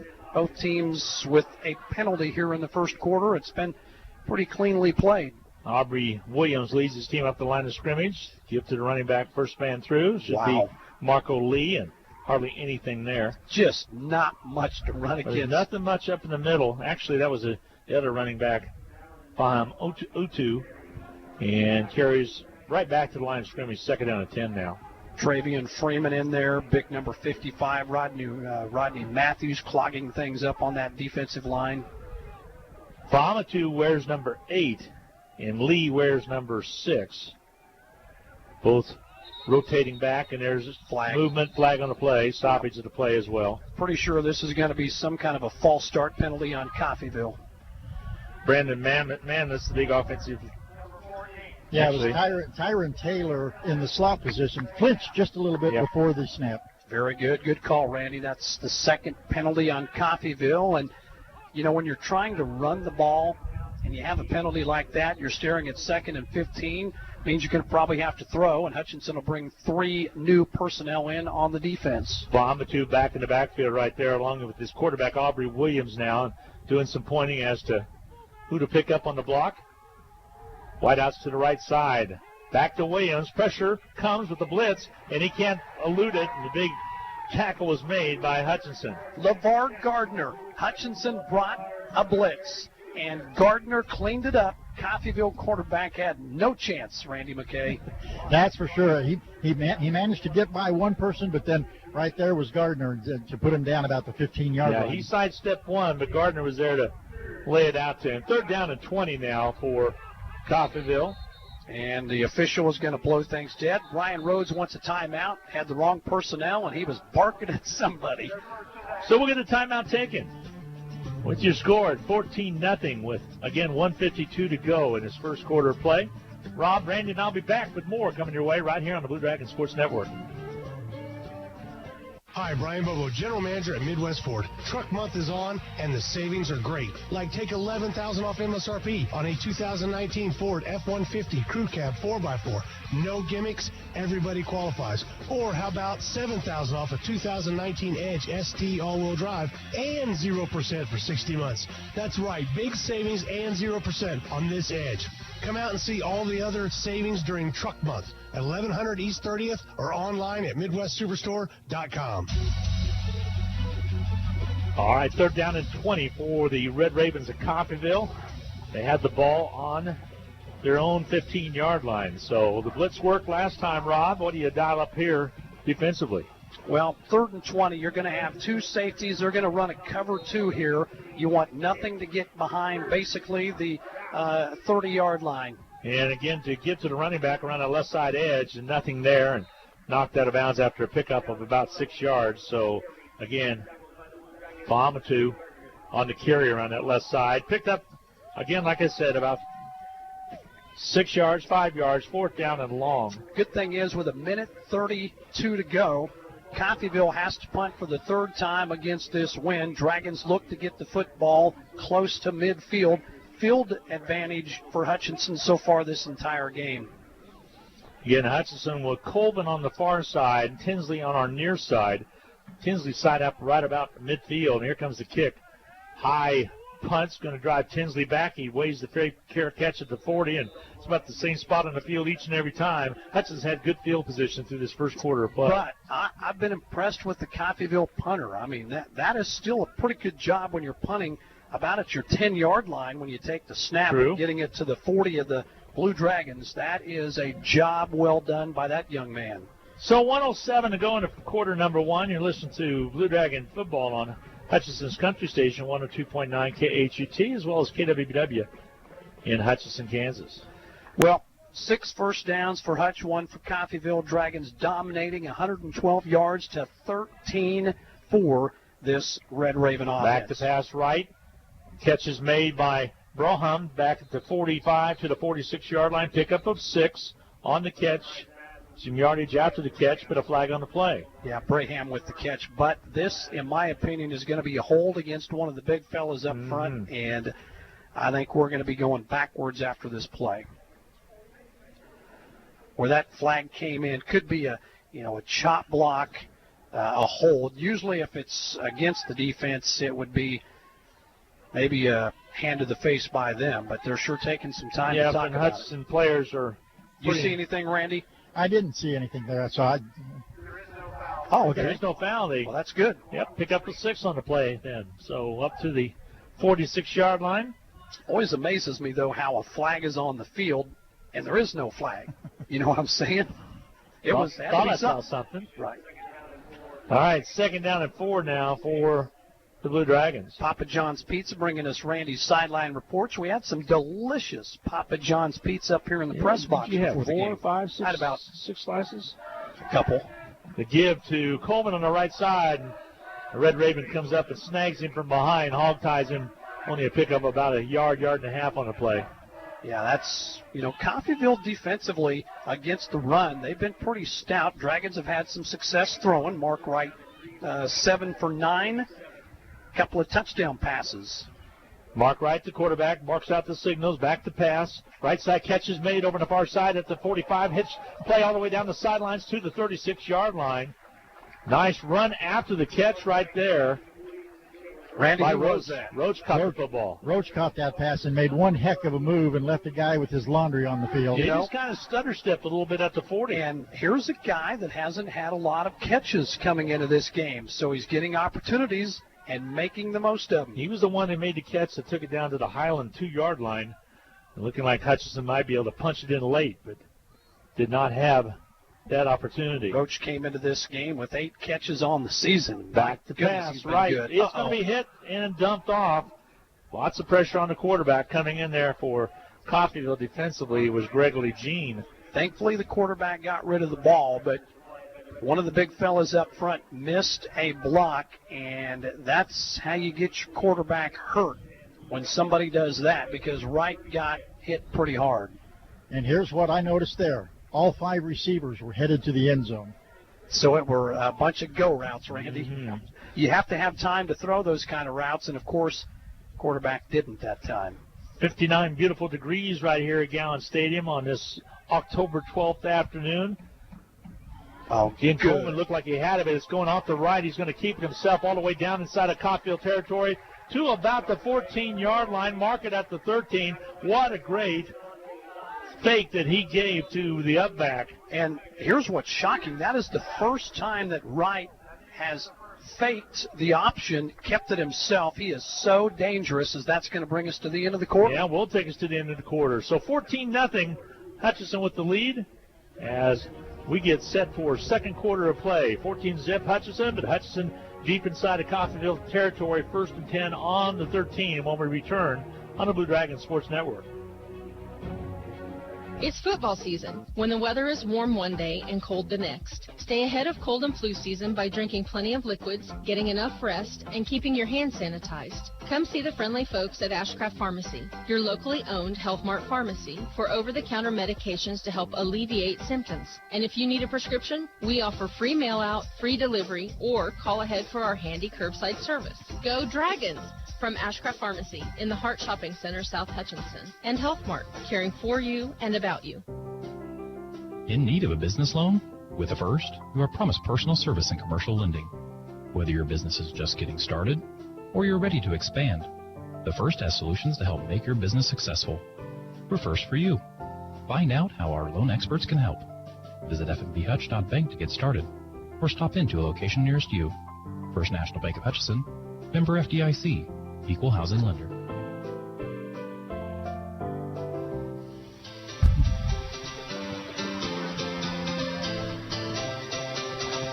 Hi, everybody, and welcome back to Gowans Stadium. Start of the second quarter, Hutchinson leading 14-0. Again, Hutchinson in the shotgun. Coleman back there and running back, and Coleman gets the football. He'll dance to the right side, to the 10, to the 5, walks it into the end zone. Touchdown, Blue Dragons. Flag down. We do have a flag. It's probably going to be a bad block. Yeah, I think this is going to be a hold on the Blue Dragons, but boy, what a nifty run. It appeared that Hutchinson had their 3rd score of the game, but holding. Yeah, hold's going to be against one of the big guys up front. Jalen Dunbar. Mm-hmm. So that'll mark it back, take 6 off the board. I like that, Randy. Flag for a bad block. That's a new one. I meant a negative type of block, like a block in the back. Gotcha. And it was a bad block. It was a bad hold. So backs it up a little bit. 1st down and 20 now from the 28-yard line, and takes 6 off the board. So the Dragons still with the 1st down, but now the ball at the 23-yard line, and you've got a little work to do. Plus into the wind. To pass right. Hutchinson throwing a lot today. Receiver out there. Catch is made. Corner. End zone. Touchdown. Wow. The Blue Dragons with a strike to the right side, and Hutchinson got it up and into the hands. Stacy Marshall. Stacy Marshall, the tight end. You can hear some talking down there with Randy's mic open. That was a heck of a catch. He was backpedaling even That was like Bird's catch against Butler a couple weeks back. How about Mark Wright? 3 touchdown passes here, and we just barely are into the second quarter. Getting that one to Marshall, the tight end. Kick is up, and it is good. And the Blue Dragons, again on the board. That was a 28-yarder with a touchdown here to take a 21-0 lead. We'll take a break. We'll be back with more coming your way right here on the Blue Dragon Sports Network. Hutch CC Sports on Radio is brought to you by the Sportscaster Club members. Mega Manufacturing, Fording Chiropractic Center, Papa John's Pizza, A&A Builders, Barclay Plumbing Company, Sutton Coffin Transmission Service, Lowen Corporation, Old Office Shares, Dr. Eric Severud with Alliance Orthopedic and Sports Medicine, Todd and Cindy Miller of Homestead Senior Care, Man White and Rice Injury Lawyers, MAYB, Mid-America Youth Basketball, Portfolio Recovery Associates, Dr. Robert Epp of the Hutchinson Clinic, and the Green Vision Group of Hutchinson. First play, the second play actually, because we had a penalty to start the second quarter, and a 28-yard touchdown catch by Stacy Marshall for 6, plus the point after. 21-0, Hutchinson with the lead. I tell you, Mark Wright is just a fantastic quarterback. Twice this year, Mark Wright has been the National Offensive Player of the Week. Well, he's thrown for 3 touchdown passes already in this game. If that young man continues on this pace, he might be looking at his 3rd national award of the season. Very much a possibility. Watch for the pooch catch now as Garcia with a different angle on the football, and he's going to pop it straight up in the air. It's going to be taking that wind. Fair catch. It's going to hit live ball, loose football. There's a scramble for it down there, and I think the Blue Dragons might have came out with it. The fair catch was called for, but the ball was way short of being caught. Now they'll come in and unstack everybody, and there's indications from Dragon players that the Hutch Blue Dragons have it. And they're still, this is like a wrestling match right there. Man. And Hutchinson was adamant that they had the football, but what goes on in that pile underneath, you don't want to talk about. And somehow Coffeyville player Coffeyville still had it. So got the football back. Yeah, that was Marco Lee with the recovery, and it's one of those things that, Rob, we were talking about the wind, and that had an effect on that kick. It really did get it up in the air. And the beauty of it is, look how you kick it, and even though you didn't get the football, they start at the 25-yard line. So in my opinion, that is a great gamble to take because you almost had it, and even though you didn't get it, they're still starting at the 25-yard line. Sure enough, at the 25. So Coffeyville football, and they had an opportunity to maybe get on it. This turnover. Defense has been really good here early. Back to pass. Williams across the middle. Catch made at the 45. Momentum takes him across the 50 down to about the 46-yard line. Great catch out there by Coffeyville. On the catch will be Taylor. Jacorian Bennett had the coverage, single coverage. Quarterback had time to throw it and just made an outstanding throw. Yeah, the coverage was there. It was just a great throw. Momentum carried it to the 47. No damage done. Dragon defense now can settle in. Blitz. Back to pass. Williams against that blitz. Throws it to the right side. Receiver out there. Catch made. Catch was made at about the 12. And I think Chu Agbana was in coverage there, and that time was beaten on the play. Yeah, Taylor with another great catch. Agbana went up and just wasn't in position to knock it away, and Taylor made a great catch. So back-to-back throws. In fact, Williams has completed every pass that he's thrown so far in this game. Takes it all the way down to the 11. 1st and 10 from the 11, so they can get a first down without getting into the end zone. We'll see what happens here. Williams, the quarterback, slaps his hands, turn to give to the running back, and trying to get free down to about the 10-yard line, pickup of 1, 2nd down and 9. Nothing there. That was Kashawn Bryan on the carry out of Fort Lauderdale, Florida. Now a substitute out of there, Tyron Taylor, checks out of the contest, who just caught those 2 passes to get him down here inside the red zone. So 2 explosive in the red zone and looking to get their... Back to pass, Williams. Hutchinson. Williams on the right. Catch is made in the end zone. Touchdown. Catch was made from 10 yards out on the TD, and that touchdown to Titan Williams. Isaiah Todd in coverage, and that time the quarterback kind of scrambled around, bought some time, rolled to his right, and then threw a strike. And holy, just like that, Coffeyville is business. So Williams to Williams on that connection from 10 yards out.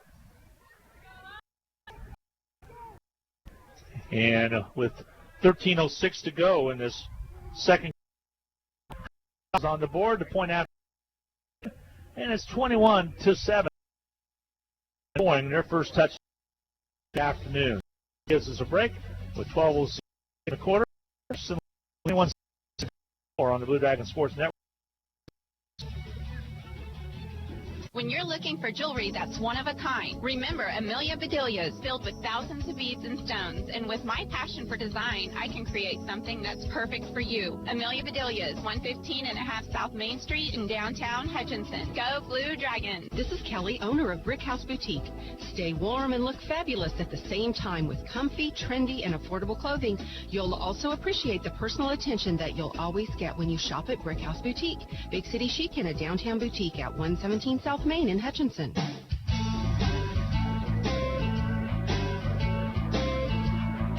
Welcome back. 13:06 to go. Coffeyville ensuing kickoff coming. And Rob, two big catches. One made to about the 42-yard line, and another one all the way down to about the 13 by Coffeyville before you had the Williams to Williams connection from 10 yards out.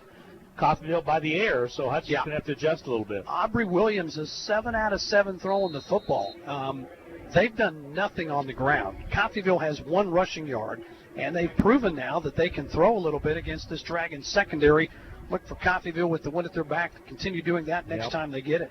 They're actually going to hold the football on the kickoff here, and here it comes. It's a booming kick all the way into the Blue Dragon end zone and out of the end zone for the touchback. Yeah, anyone that is kicking today from the south side of this field north is going to have a huge advantage. Not having a problem. That time Hughes Ford just towed it right through the end zone. So let's see what Hutch does now in the second quarter. A lot of time left. 13:06 to go in the second quarter of action. So glad to have you along on this Saturday afternoon. Well, Mark Wright has been on fire. 9 of 12. Does have that pick, but 3 touchdown passes.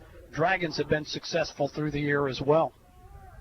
So let's see what Wright does now on 1st and 10 from the 25. Wright, cool, calm, and collected. Gets the fake, gets the throw outside the Roach. He has it at the 30-yard line. Flag on the play, and he tries to get past the 30. Let's see what the call's going to be. This is going to be some kind of a block against Hutchinson, I think. Only had one other receiver out there, and that was Braham. Let's see if he did the block in the back. He's acting like he probably did. Actually, I think it was more a hold. Was it? Okay. Yeah. It's going to cost Hutchinson. It'll cost Hutchinson some yards. Dragons just 2 penalties for 25 yards prior to that, but that win, my goodness, seems like it's we can hear it. Whipping it. Holding on Coffeyville. Oh, it's on Coffeyville. Wow. So it'll be the first down. So it goes against the Red Ravens. I thought they caught Braham for something, maybe pushing the back. Yeah, I thought Braham was holding on the block, too, as Roach was trying to get around him. Well, don't tell the guys in the stripes that, okay? We'll take it. Yeah. 3rd penalty against Coffeyville. Moves it up to the 39, 1st and 10 Hutch. Still 12:58 to go here in the second quarter. Hutchinson dominated the first quarter. A little late arriving crowd starting to fill the bleachers here on the west side. Getting a give to the outside and popping it to the outer perimeter by Hutchinson and ran out of real estate. Cross just didn't have anywhere to go. And a loss on the play by the Blue Dragons of about, I'll say, 3 yards. Dragons continue to try to rush with a variety of running backs. We've seen Evans, we've seen Coleman, we've seen Collins. Most effective runner so far has been the quarterback, although Mark Wright's only kept it 1 time. Loss of 4 on the play.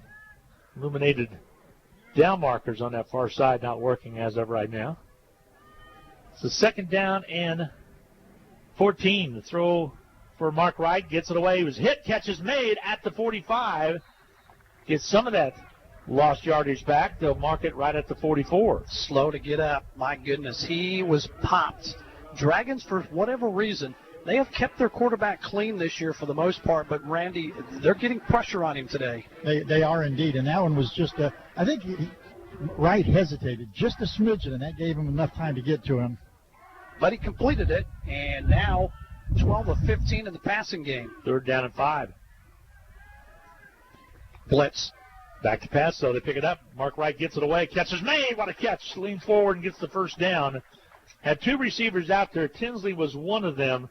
But Braham Roach makes another heck of a catch. Tell you what, Roach, I mean, that's not an easy catch to make. And he's really shown up in this game as Roach now with 4 catches. This one to the 46. And it's a first down.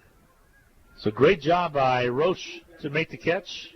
He is a freshman out of Georgia. Good to see that. Starting to work his way up there. Jalen Roach, Grayson, Georgia. Dragons were short of receivers, so they run out to Cortez Braham, and he sees what the play is, and they're set and ready to go. Twins on both sides. The keeper, though, this is snapped directly back to the Blue Dragons running back, and that carrying forward for a couple yards. You know, right when he does carry, I mean, that looks like, Randy, it's not going for much, and you look up, it's a 4-yard gain. Actually, I think it was Sharif Brown out there on the carry. Actually, it was. They were in the Wildcat. Yeah, the Wildcat with Brown in there. And Mark might have been shaken up a little bit with that throw a little bit just a couple throws ago, Rob, because he is not in there now. Sharif Brown is. There's a give. Boy, falling forwards was crossed, and his feet taken right out from underneath him to the 39. And a late flag. This is going to be an extracurricular type of foul, and let's hope it's not against Hutchinson. I know Demarius Warren, number 73, the offensive lineman, saying, I don't know what I did, but it could be against him, and it is. It's going to be a personal foul. Ryan Rhodes Rhodes upset about it, exactly, saying it's a personal foul against the Blue Dragons. And you are correct. It's going to be against Warren. And Ryan is getting his money's worth. Telling him that is a ridiculous call, and I love it when a coach sticks up for his players. Yeah, I don't know for sure, but I think it may just have been that while the guy was down and they were both getting up, the guy pushed him down again. Gotcha. Well, whatever the case, guys, now it's a 3rd and 18, and this is probably not a place on the field if you come up short you would think about going for it. So they want to just play it safe here, run a play, punt the football. Your defense has played well. Mark Wright's okay. He's standing on the sidelines at the 40-yard line. Now timeout taken. Officials blow this dead. I think they're wondering about the spot of the ball maybe.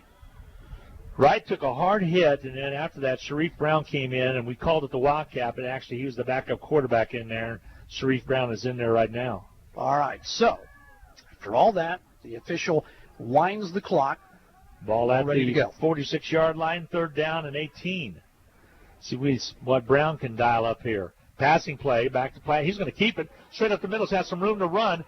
Gets around down to about the 40-yard line, and he is going to be short by about 4 yards. If he could have got one more block around that right edge.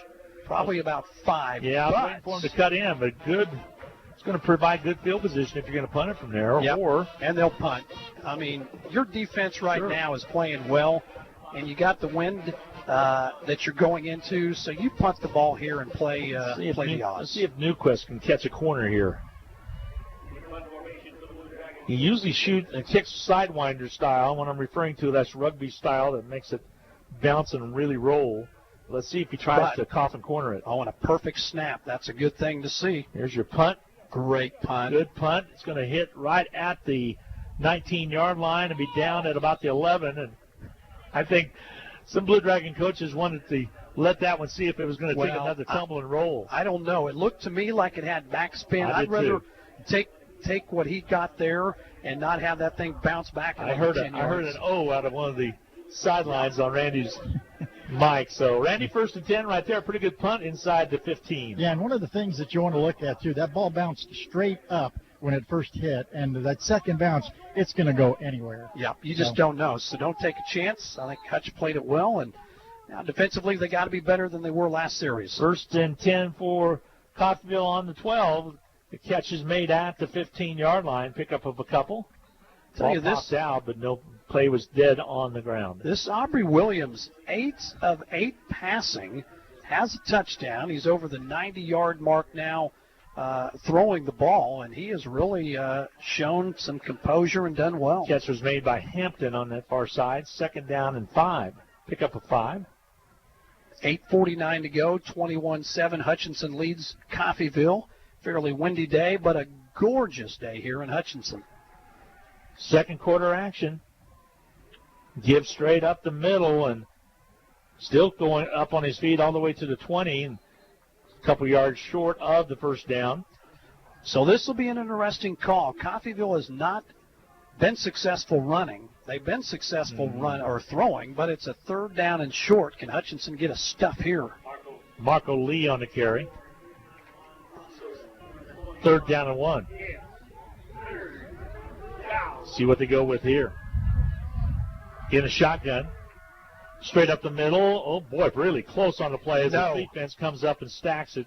They're going to mark it back just outside the 20, and that is not going to be enough for a first down.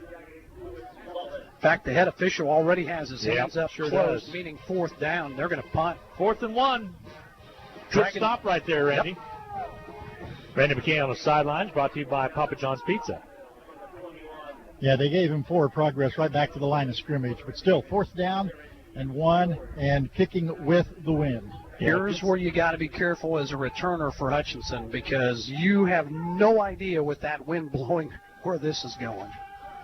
Hey, Tinsley on the far side this time, and up front is Colvin. I want to say up front closest up, high end over end kick is going to sail out of bounds. They weren't taking a chance on the return. He shanked on that. Yeah, he sure did. That one got away. I gave him credit on that one, thinking that he kicked it that direction, but my goodness. Yeah, that angle's going to take it to the 35. Wow, what a kick.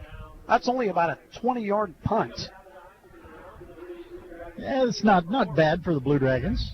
Not bad at all, considering you have the wind at your back. You're thinking that, they're going to boom this thing. Yeah. So now you got to take advantage of this as an offense, and Mark Wright goes back out there, and that's a good thing to see, because offensively, when he's behind center, Hutchinson is a little bit better. Top 3, Georgia's trailing South Carolina 17-10 in the 3rd quarter of action. Oklahoma 10, Texas 3 in a Red River battle down at halftime down at the Cotton Bowl. There was a short run that goes for a couple of yards lost. That was Collins. Not blocked well up front that time. Collins back and in there at that running back spot. 2nd down and 13, so loss of 3 on the play. Still fans coming in here at Gowans Stadium. Sat at home and said, you know what, it's a nice day. Why don't you get out and come on out and take in some sunshine. Might not have a lot of it left in this October. Back to pass is Mark Wright. Airs it out on the right side. Has a receiver out there. Ball is broken up. Boy, the incomplete pass as he has Tinsley, and Tinsley couldn't work the magic. Incomplete pass. One-on-one coverage, Randy. The ball was well thrown. I don't know. It looked like he could have caught it, but maybe Coffeyville got a hand in there. Well, I think it was just a smidgen short. If he'd have let him by maybe another yard, he might have had it. Keep in mind, throwing against the wind. Yeah, that's impressive, because that was a very tight spiral. It was a tight spiral. Sure was. You bet. Well, 3rd and 13. Dragons had good field position here to start. Can they take advantage? All right, here's the snap count. Back to pass is Wright again. Steps to his right and throws it out of the reach of the intended receiver over there. Oh, man, Mark Wright got belted again. And his linemen are saying, he's hurt this time.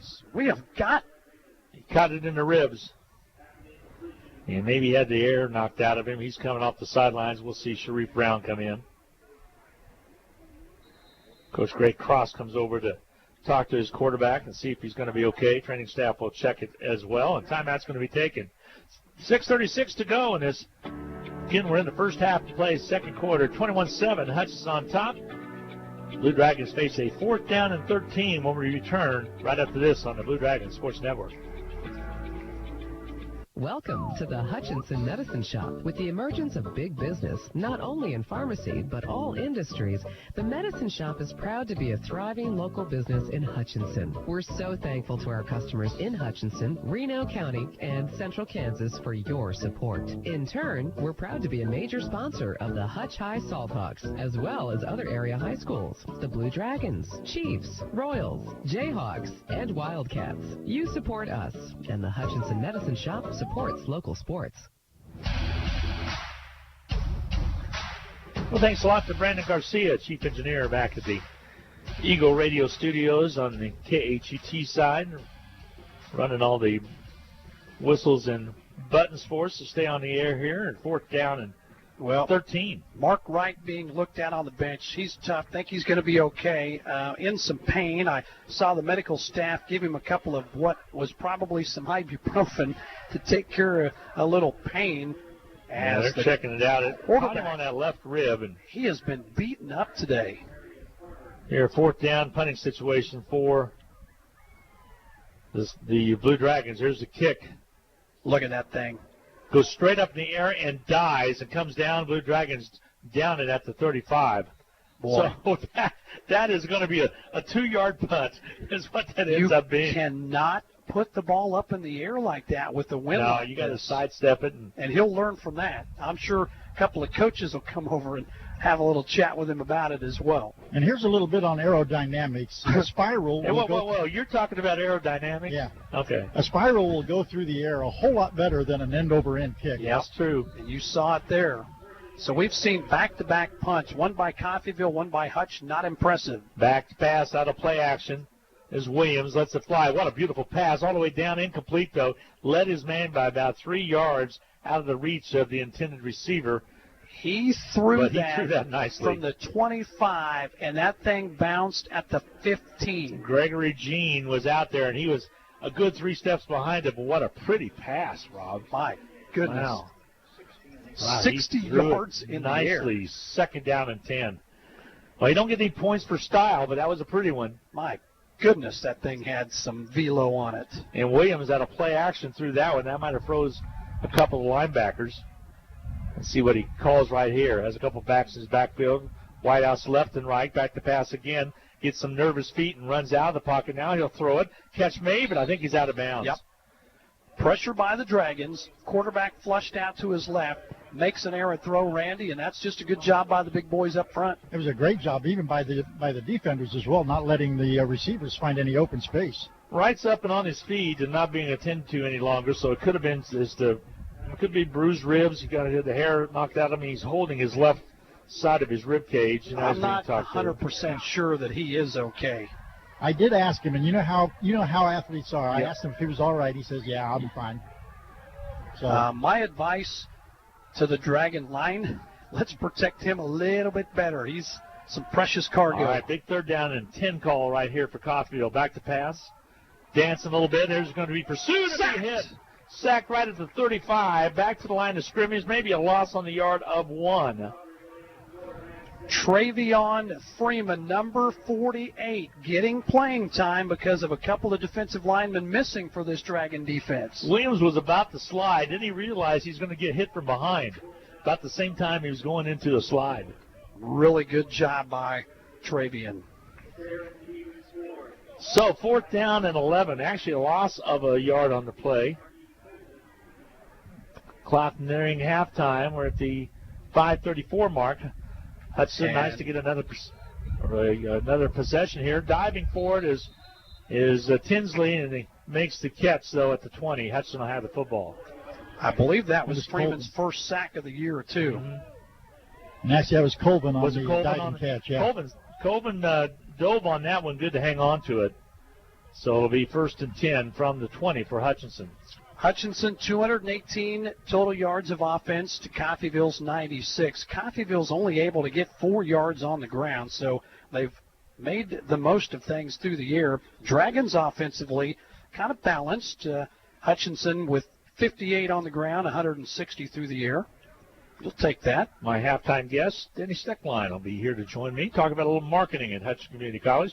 Given the outside for the Blue Dragons, little or no gain, might have been a loss on the yard. Looked like Cross was the ball carrier out there. I would say as we've gone through almost the first half of this game, Glenn, everything has really gone right for Hutchinson except for one thing, and that's the inability of the Hutchinson running backs to really get on track. That was Coleman on the carry, and again, back to the original line of scrimmage, so 2nd down and 10. When they've had success, it's been right. It's been that way a lot. Still looking for one of those Dragon running backs to really take a step up and put this team on their back somewhat. We're going to need that at times. Sharif Brown to give to Coleman, tries to go outside and find his way back to the line of scrimmage, loses a yard. I think if he would have kept coming to the outside, he would have picked up some yards because his speed could have beat that defensive end coming to him, but he tried to cut back into it, and the guy was right there. Loss of a yard on the play, 3rd down and 11. Go ahead, Randy. How many times have we talked about in this conference you cannot dance around? No. You've got to get up and go. So Evans back in there now for Coleman. They'll split wideouts to the left side on 3rd down and 11. Sharif Brown, the quarterback. Wind in the face of the Dragons. It's a tough win. Sharif, a good one. Not like right. Throws it on the outside, a little hitch pattern over there. And Tinsley's little or no gain, maybe a loss. Good defense over there by Coffeyville. Tinsley had nowhere to go after he caught the football. Take your hat off to the Coffeyville defense. They have really stepped up, made some plays when they've had to, and now the Dragons are going to have to punt. And I can tell you, this punt's going to have to be better than the last one because the Dragons now are deep in their own territory. So Hutch is going to have to boot it, and let's see what field position does here. A little play around here. 3:36 to go in this second quarter. If I'm not mistaken, that's what, the first 3 and out for the Blue Dragons? I think you're correct. So they'll punt the football here. Here comes the kick. There you go. Gets it away. Much better. Much better. Hits and bounces straight up and is docked dead at the 48 by a Hutchinson Blue Dragon. The Coleman catching the football right there, or touching it at least. Wind is brutal here at Gowans Stadium this Saturday. It really has picked up a little bit. They said it was 9 earlier on. No. Out of the south, but I think it was more than that. There's some wind gusts today that are 20 plus. Yeah, easy. Right there it's showing 24. Actually, the wind itself, the steady wind, is not really that bad. It's the gust, and then you just never know when they're coming. Well, plus warmed up to 68 degrees. Standing on the field where Randy is, and then there's a difference between once it gets up in the air here, too. That's true. Suntan weather down there, Randy. Hope you got some some protection on. Here's a long pass. Caught on the outside at the 28 by, again, stepping out of bounds by Coffeyville. Nice catch out there by Taylor. Jacorian Bennett in coverage. Dragons playing a zone defense that time, and safety a little late to get over. Blue Dragons lead at 21-7, but don't look now. And just setting up right at the 28-yard line. The Dragons' 28 is Coffeyville with plenty of time left in this quarter to get another one on the board. Williams has completed 9 out of 11 passes. That's an 80+% completion ratio, and that is way too good. 2:56 to go in the quarter. Back to pass. Williams steps up. There's it out on the outside as a receiver, but Older throws him big time way over there. It'll bring up 2nd down and 10. Worth going for, wasn't it? Yep.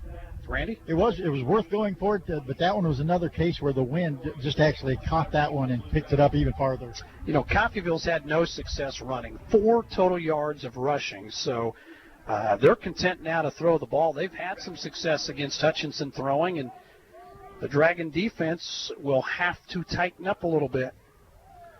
So that'll set up now. Aubrey Williams back again in the shotgun. Now he steps up, checks off at the line of scrimmage. As his running back's back there as well, as on his left hip is Bolden. Throws it on the outside, catches May, but right there's the Dragon defense to make the stop. And that is LeVar Gardner. He read that thing from the start. Might have taken him out of field goal range as well. Oh, yeah. Well, they're not, in my opinion, still 3rd down, but that would be a tough field goal. That would certainly be one. 3rd down and 15. Yeah, if they were to kick it now, it would be a 50-yard field goal, but we're talking with the wind, too. Yeah, right. You're true. That's true. We haven't seen a whole lot of long ones made this year, however. In the 6 games that at least we called, Rob. So 3rd down and 15 for Coffeyville. How about back to Pat sack Williams. here? Williams under pressure, throws it on his way, incomplete, and he was hit just as he got rid of the football. Yep, and that was number 4, Gardner, on a blitz, and he was after the quarterback in high-speed pursuit. So 4th down and 15 now. And Spraggins was in on the blitz as well. Looked like they are going to try to kick a field goal. Looked like Jackie Gleason there, Glenn, smoking the bandits. Just about. He was in high-speed pursuit. He got him around the ankles, so 50-yard field goal right here. The spot will be right at the 40 where he kicks it from. And if they miss, Hutch gets great field position. I cannot imagine. And that's a false start. Play. It could be a false start. They're not going to kick it now. This will back him up 5 more yards, in my opinion, and force Coffeyville to punt this football. So they'll march it back to the south. If you want to kick it from there, more power to you. Because when you miss, we're going to get great field position. So 4th down and a long ways. And they'll get set to punt it away. So the Dragon defense does its job. So they will punt it away now from the 38-yard line. You know, if it were me, with the time that's remaining, I would go ahead and kick it, try for the field goal. But then again, that's just the way I live. There you go. So Colvin back for the Dragons. 4th and 20.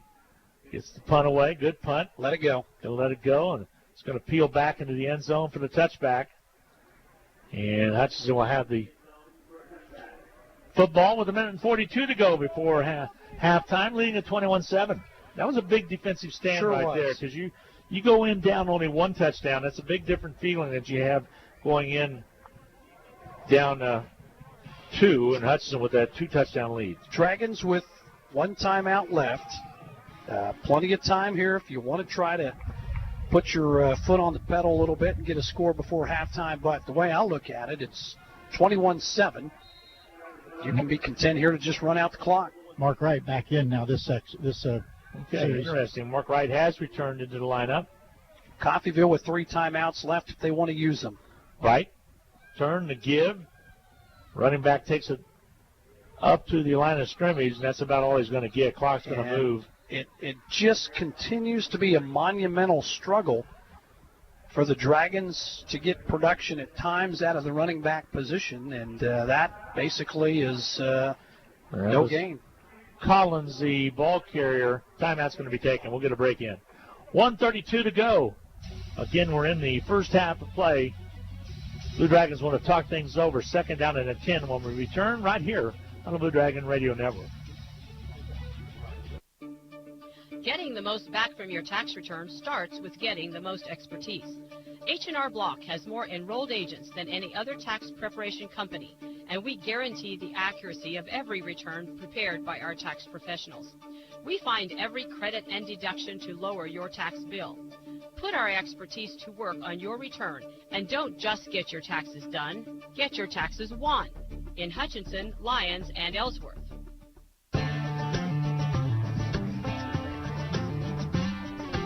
1:35 to go before intermission. 21-7. Hutchinson with the lead. Again, we're the early game today, Rob, so a little bit later on we'll check the progress of some of the other games. But got a big one down in the Cotton Bowl and NCAA football. 10-3, Oklahoma on top of Texas. That's always a heck of a game. 2nd and 9. I think the Dragons will be conservative. Give it up the middle. This is a heck of a game right here as well across the 25. The conservative, you are correct, carries forward for a pickup of 5. Makes it a 3rd down and about 4 situation for Hutchinson. So another timeout called by Coffeyville. I said they had 3 coming into this drive. They've used 2 of them. So they will go over and talk again. Again, another opportunity for you to hear this. And we'll return. 21-7. Hutchinson with the lead. We'll be back with more on the Blue Dragon Sports Network right after this. Swimming pool season is coming to an end, and that makes us sad at Pools Plus. To keep the party going, we have extended the sale on all outdoor furniture. Take advantage of the huge savings on all the fun, bright-colored chairs, tables, and benches. Strong enough to withstand the Kansas weather and pretty enough to add some extra pop in your outdoor decor. Come see what Pools Plus has to offer. Shop local, shop Pools Plus, 21 East 1st in downtown Hutchinson. Call us at Pools Plus. 21-7, Hutchinson with the lead. A minute and 27 to go before the end of the first half of play. Again, Denny Steckline will be my halftime guest. We'll have the Medicine Shop in-game capsule brought to you by that wonderful little white castle at 14th and Main. See what Hutch can do here on 3rd down and 3, Rob. Well, I think they'll keep it on the ground, force Coffeyville to use that third and final timeout. And you are correct, they do, and Hutchinson has the first down and more, as that is Coleman on the run and carries it all the way up to the 44-yard line. So with a burst of speed, Coleman up the middle. Big run. Now it changes for Hutchinson. Now they, I think, will be aggressive, and because of that first down, try to utilize the last minute, maybe throw it and try to get a score. He was one man away from maybe breaking that tackle and going all the way. We have not seen the big, long touchdown run by the Blue Dragons this year. But Coleman was close to breaking that one out of there. Boy, Hutchinson taking their time. Collins, the running back, steps up, now back in the eye. Here's Wright to give to Collins around that left side. Finds some edge, has it at the 50, and steps out of bounds right at the down marker. Could be close to the first down. They'll say it's at the 47. And you stop the clock. Hutch still has a timeout left. I think you get aggressive now because of where you're at here on the field. You're looking at a 2nd down and 1, and you got some opportunities to maybe get some points right before half. Clock inside of a minute, 48 seconds to go before intermission.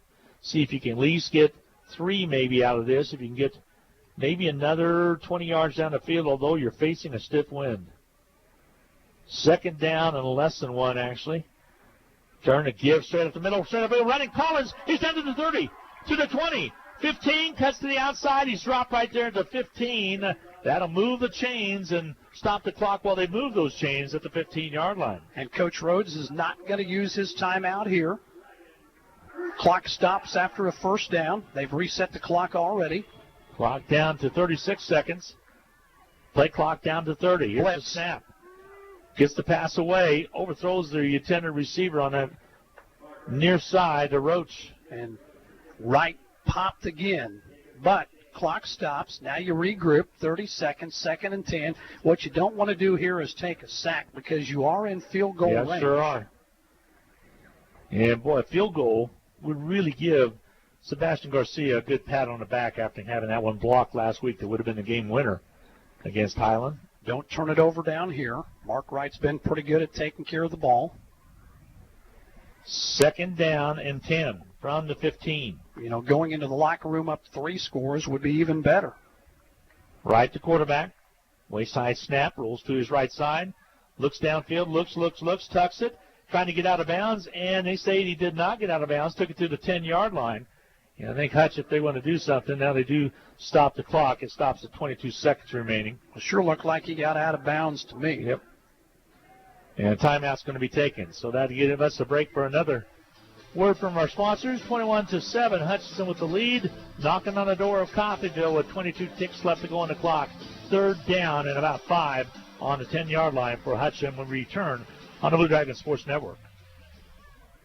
Hutch CC Sports on Radio is brought to you by the Sportscaster Club members. Mega Manufacturing, Fording Chiropractic Center, Papa John's Pizza, A&A Builders, Barclay Plumbing Company, Sutton Kaufman Transmission Service, Lowen Corporation, Old Office Shares, Dr. Eric Severud with Alliance Orthopedic and Sports Medicine, Todd and Cindy Miller of Homestead Senior Care, Man Wyatt and Rice Injury Lawyers, MAYB, Mid-America Youth Basketball, Portfolio Recovery Associates, Dr. Robert F. of the Hutchinson Clinic, and the Green Vision Group of Hutchinson.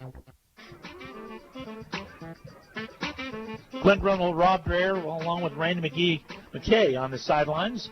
And Randy came up during that last time out. And right now, 3rd down and shows 5 on the board. Ball on the 10-yard line of Coffeyville. I thought we hired somebody new, yeah. Randy McKee. Randy McKee. Now you got me all confused. All right, big 3rd down. Yeah, it is. You don't want to turn the ball over here. Take a shot at the end zone. If you don't get it, you put the field goal kicker out there and hope to go up by 3 scores at halftime. Mark Wright, the Hutchinson quarterback, has crossed on his left side, back to pass, steps up, and he's going to be thrown for a loss. Oh, yeah. Thrown for a loss, and that'll happen with 13 seconds remaining to go. And there's a big 4th down. You don't have any timeouts left. You don't have any timeouts to stop the clock. Oh, my, this is not good. No way they get this down off. to 3, down to 2. Down to 1, got to go. There's a kick. It's up and on its way, and it is no good.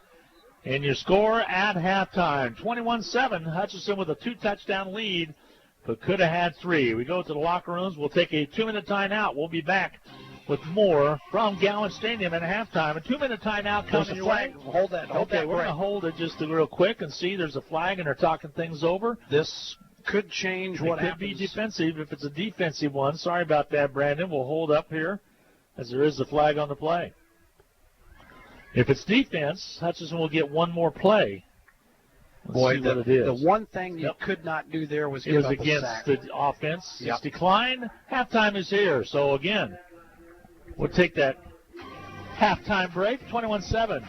Blue Dragons on top. We'll be back with more from Gowans Stadium after this 2-minute timeout.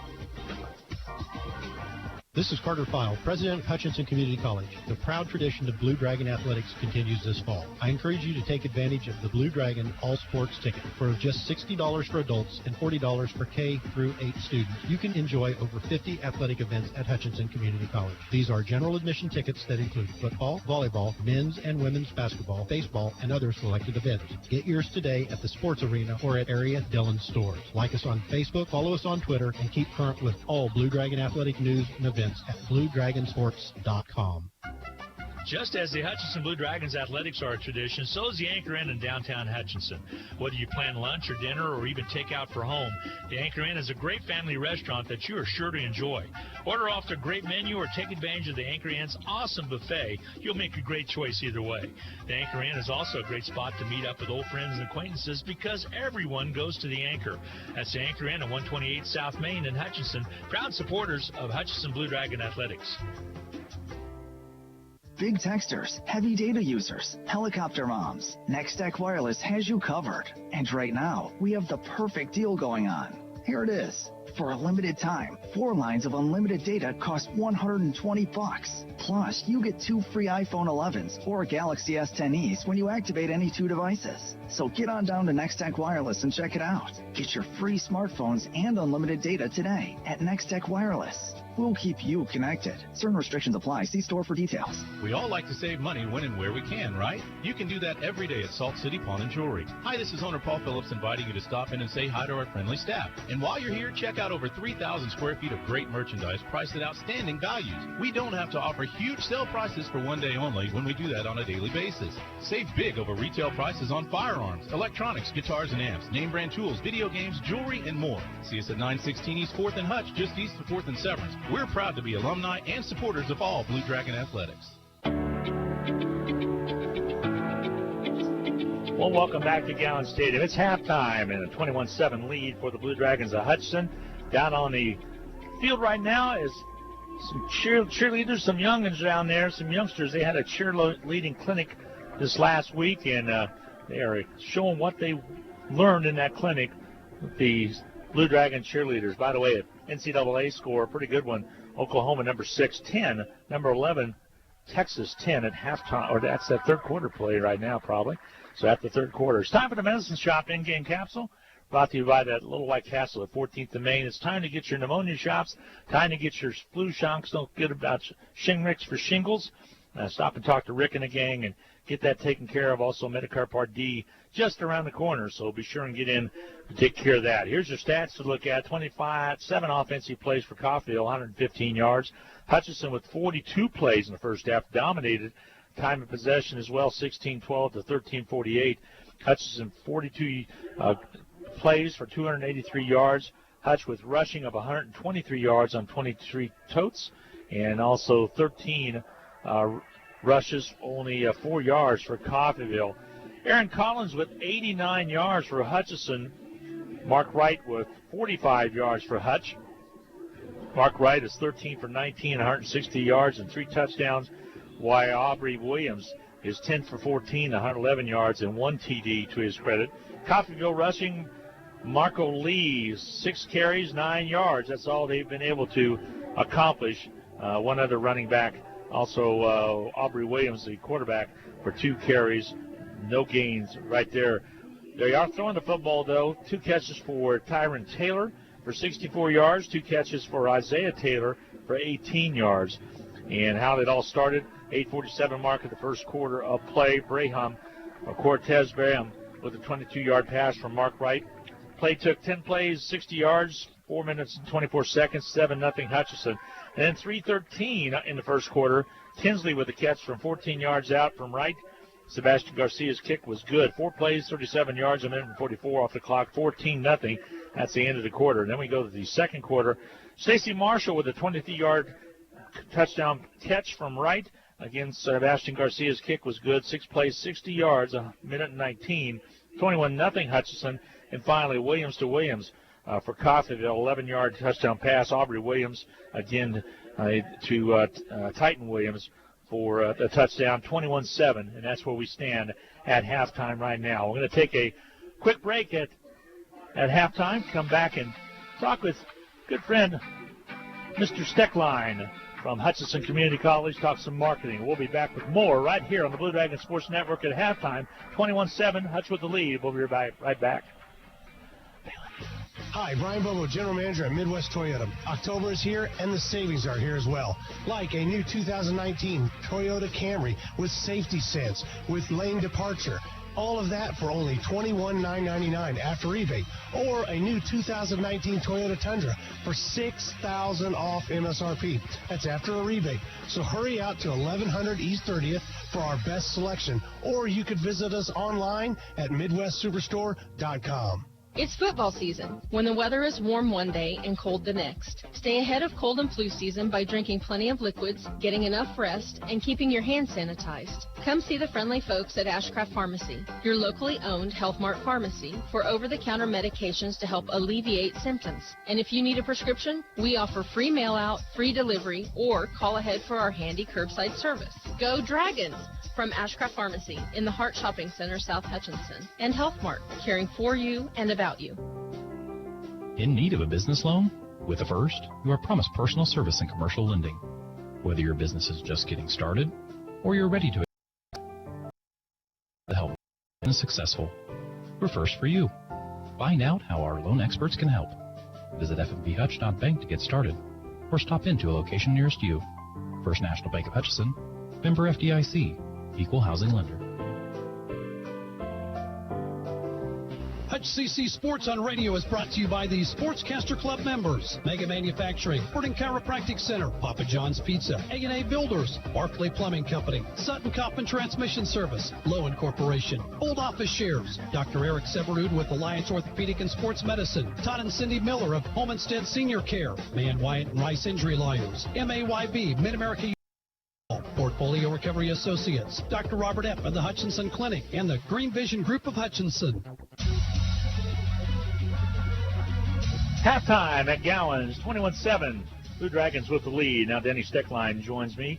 He's with the marketing department at Hutchinson Community College. And Mr. Steckline had a busy year already for start. Of course, football season's keeping us busy.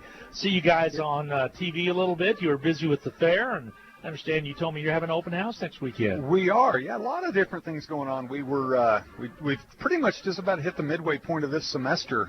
We had fall break yesterday, so the students got the day off, and then got this great home football game today. And then you're right, next Saturday when we host Dodge City, a lot of neat things going on here on campus. We're going to do an open house from 10 to 12.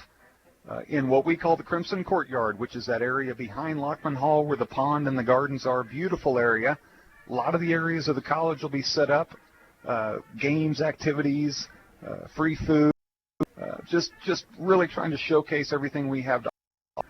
It's a way of our back to the community that supports us so well. Have the upcoming football game, homecoming festivities. Another event going on that day, while not open to the public, there's a reception for some of our scholars and scholarship people and the donors that support them. And so really a great day to celebrate a lot of good things about Hutchinson Community College. See a lot of things online with such as sponsorship, Hutchinson Community College sponsorship with Catch Kansas and other things that I see on the regular television as well. So your dollar's pushing out to the audience that way. I know I've asked you before because I've been in some tournaments, say one that there's a high school tournament over in Wichita that Hutch High used to participate in. I'd see a lot of other colleges there, or even when we're on the road sometimes, and you say it's kind of an area of which you can go into. There's some of that we have to be cognizant of. Community colleges, there's 19 of them in the state of Kansas. They all have what is called a defined service area. And for Hutchinson Community College, that is Reno County, Harvey County, McPherson County, and a portion of Rice County. Within that area, we can do from a marketing standpoint just about whatever we want to do. Outside of that, especially when we get into areas where there are other community colleges, we have to be careful. We're not going to step on their toes and expect them to reciprocate and not step on ours. Areas like Sedgwick County and the more metropolitan areas, or where there's a four-year institution, you respect their presence, but a lot of times there are things we offer maybe from a technical standpoint that we can go in there and promote. We'll go west of here and promote our cosmetology program, for instance, because there just aren't very many of those sprinkled throughout the state. And we're able to do that and offer that. So by doing so. What about fire and science and things like that we're kind of unique in that regard? Right. There's some of those out west, but that's a good example of another program that not every school offers. So we can expand our footprint a little bit with some of those and kind of get the word out there. And I'm glad you mentioned fire science, because coming up in less than 2 weeks, they're going to have what they call Fire Science Field Day for high school students. Come and get to see the facility, get demonstrations on the kind of the neat things they do, and show off what they have. And they'll typically get 100 plus high school students, both boys and girls, that have an interest in that as a career. It's a great career to go to. We're so lucky to have a facility like we do out off of East 4th. Now, will that take place? They used to have the field day also at the fairgrounds where they have emergency vehicles and everything. Is that in conjunction, or is it different? That's a different event. Okay, gotcha. That one's in June. That is put on more from the EMS side, where we invite other schools and a lot of agencies to participate in that exercise. They call that their field ops. Yep. So this is more down on 4th Street to see what we have and come and visit our campus. Exactly. That's outstanding. They spend a lot of time out there because if someone's not seen that facility and toured it, it's amazing what they have inside that. But then they also get a chance to come up here on campus because they'll be taking some classes up here as well. Sometimes when I travel, I'll be through Junction City and I'll see Barton County Barton Community College has a satellite. We have satellites in McPherson and also over in Newton. I see Cloud County has some in different segments across the state of Kansas. So the same thing's true if you're within that area. Are you able to advertise within that area? You can, and what you see when you go by Junction City, and this is kind of a unique environment, is with Fort Riley. Barton has a very large presence at Fort Riley. We actually have a presence at Fort Riley. And when you have a presence on post with the military, you go, if there's kind of an application process as to what you can offer. And Barton is offering primarily the general education requirements. We offer a lot of allied health programs up on post. And they do that so that each school is only offering certain things and they're not overlapping and competing with each other. How much is geofencing and some of the Google things like that came into play within your job? It's huge. And I sometimes tell maybe people, we ought to back up and explain geofencing real quick. Yeah, I tell people every now and then that, this job would have been a lot easier 20 years ago because you bought some newspaper advertising, some radio, and some TV, and you were done with it because that's all you could do. And now, frankly, we do very little newspaper at all. Harley Marshall had it pretty easy, didn't he, for all those years? A little bit of TV. What you see from Catch It Kansas, we get some TV through that, but it's tied in really more to the digital side of the Catch It Kansas app, the website, and then geofencing and that whole digital world. There's no such thing right now as doing an annual marketing plan and seeing how it plays out throughout the year, because it changes about every 2 to 3 months, if not more often, to where we're constantly looking at geofencing an address or a school or maybe an event like the state track meet.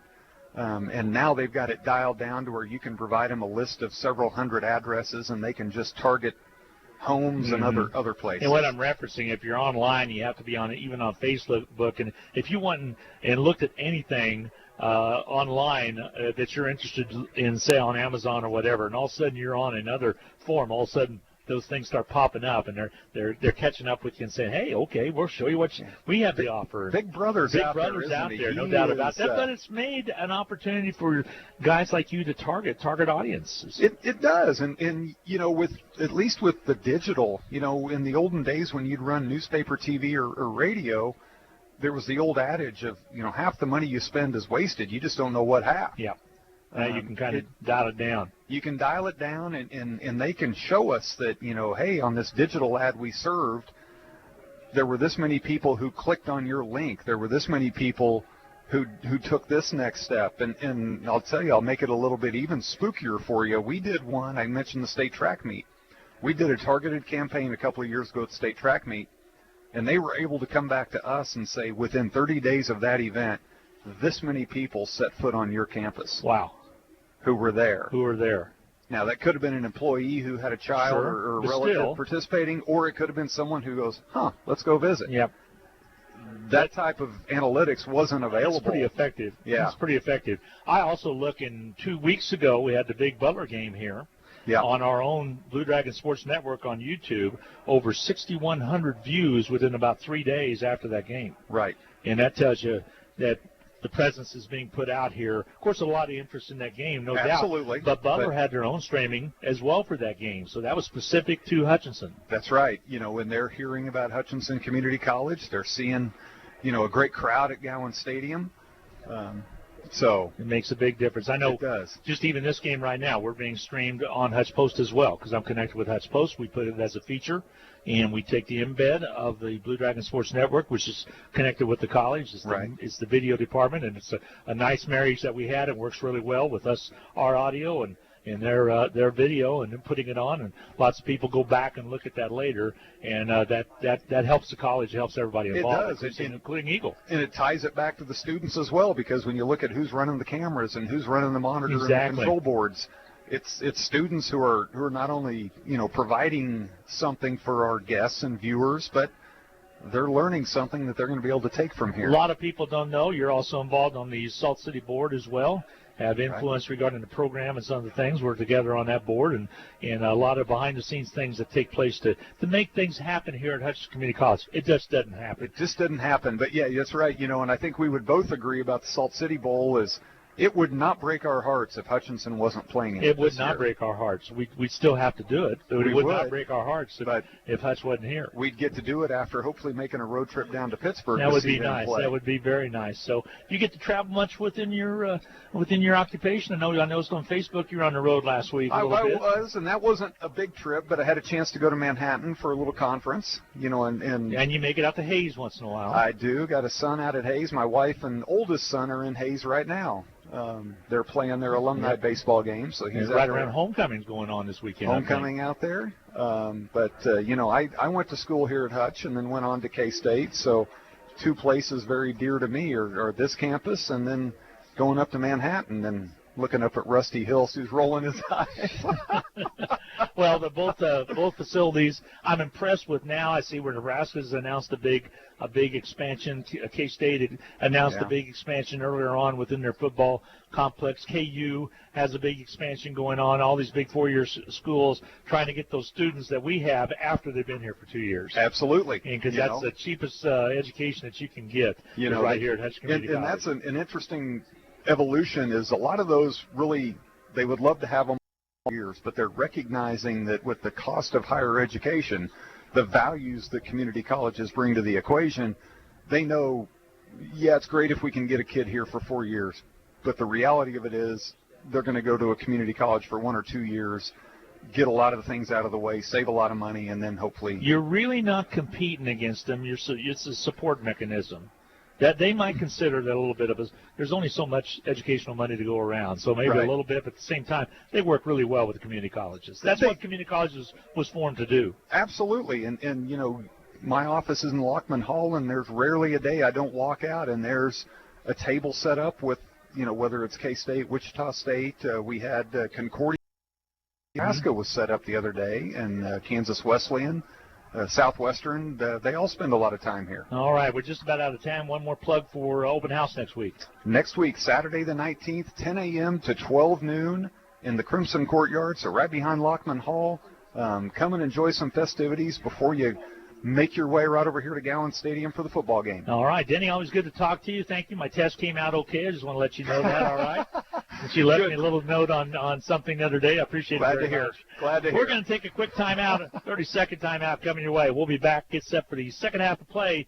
Get underway here. Hutchinson leading 21-6. We'll be back in 30 seconds.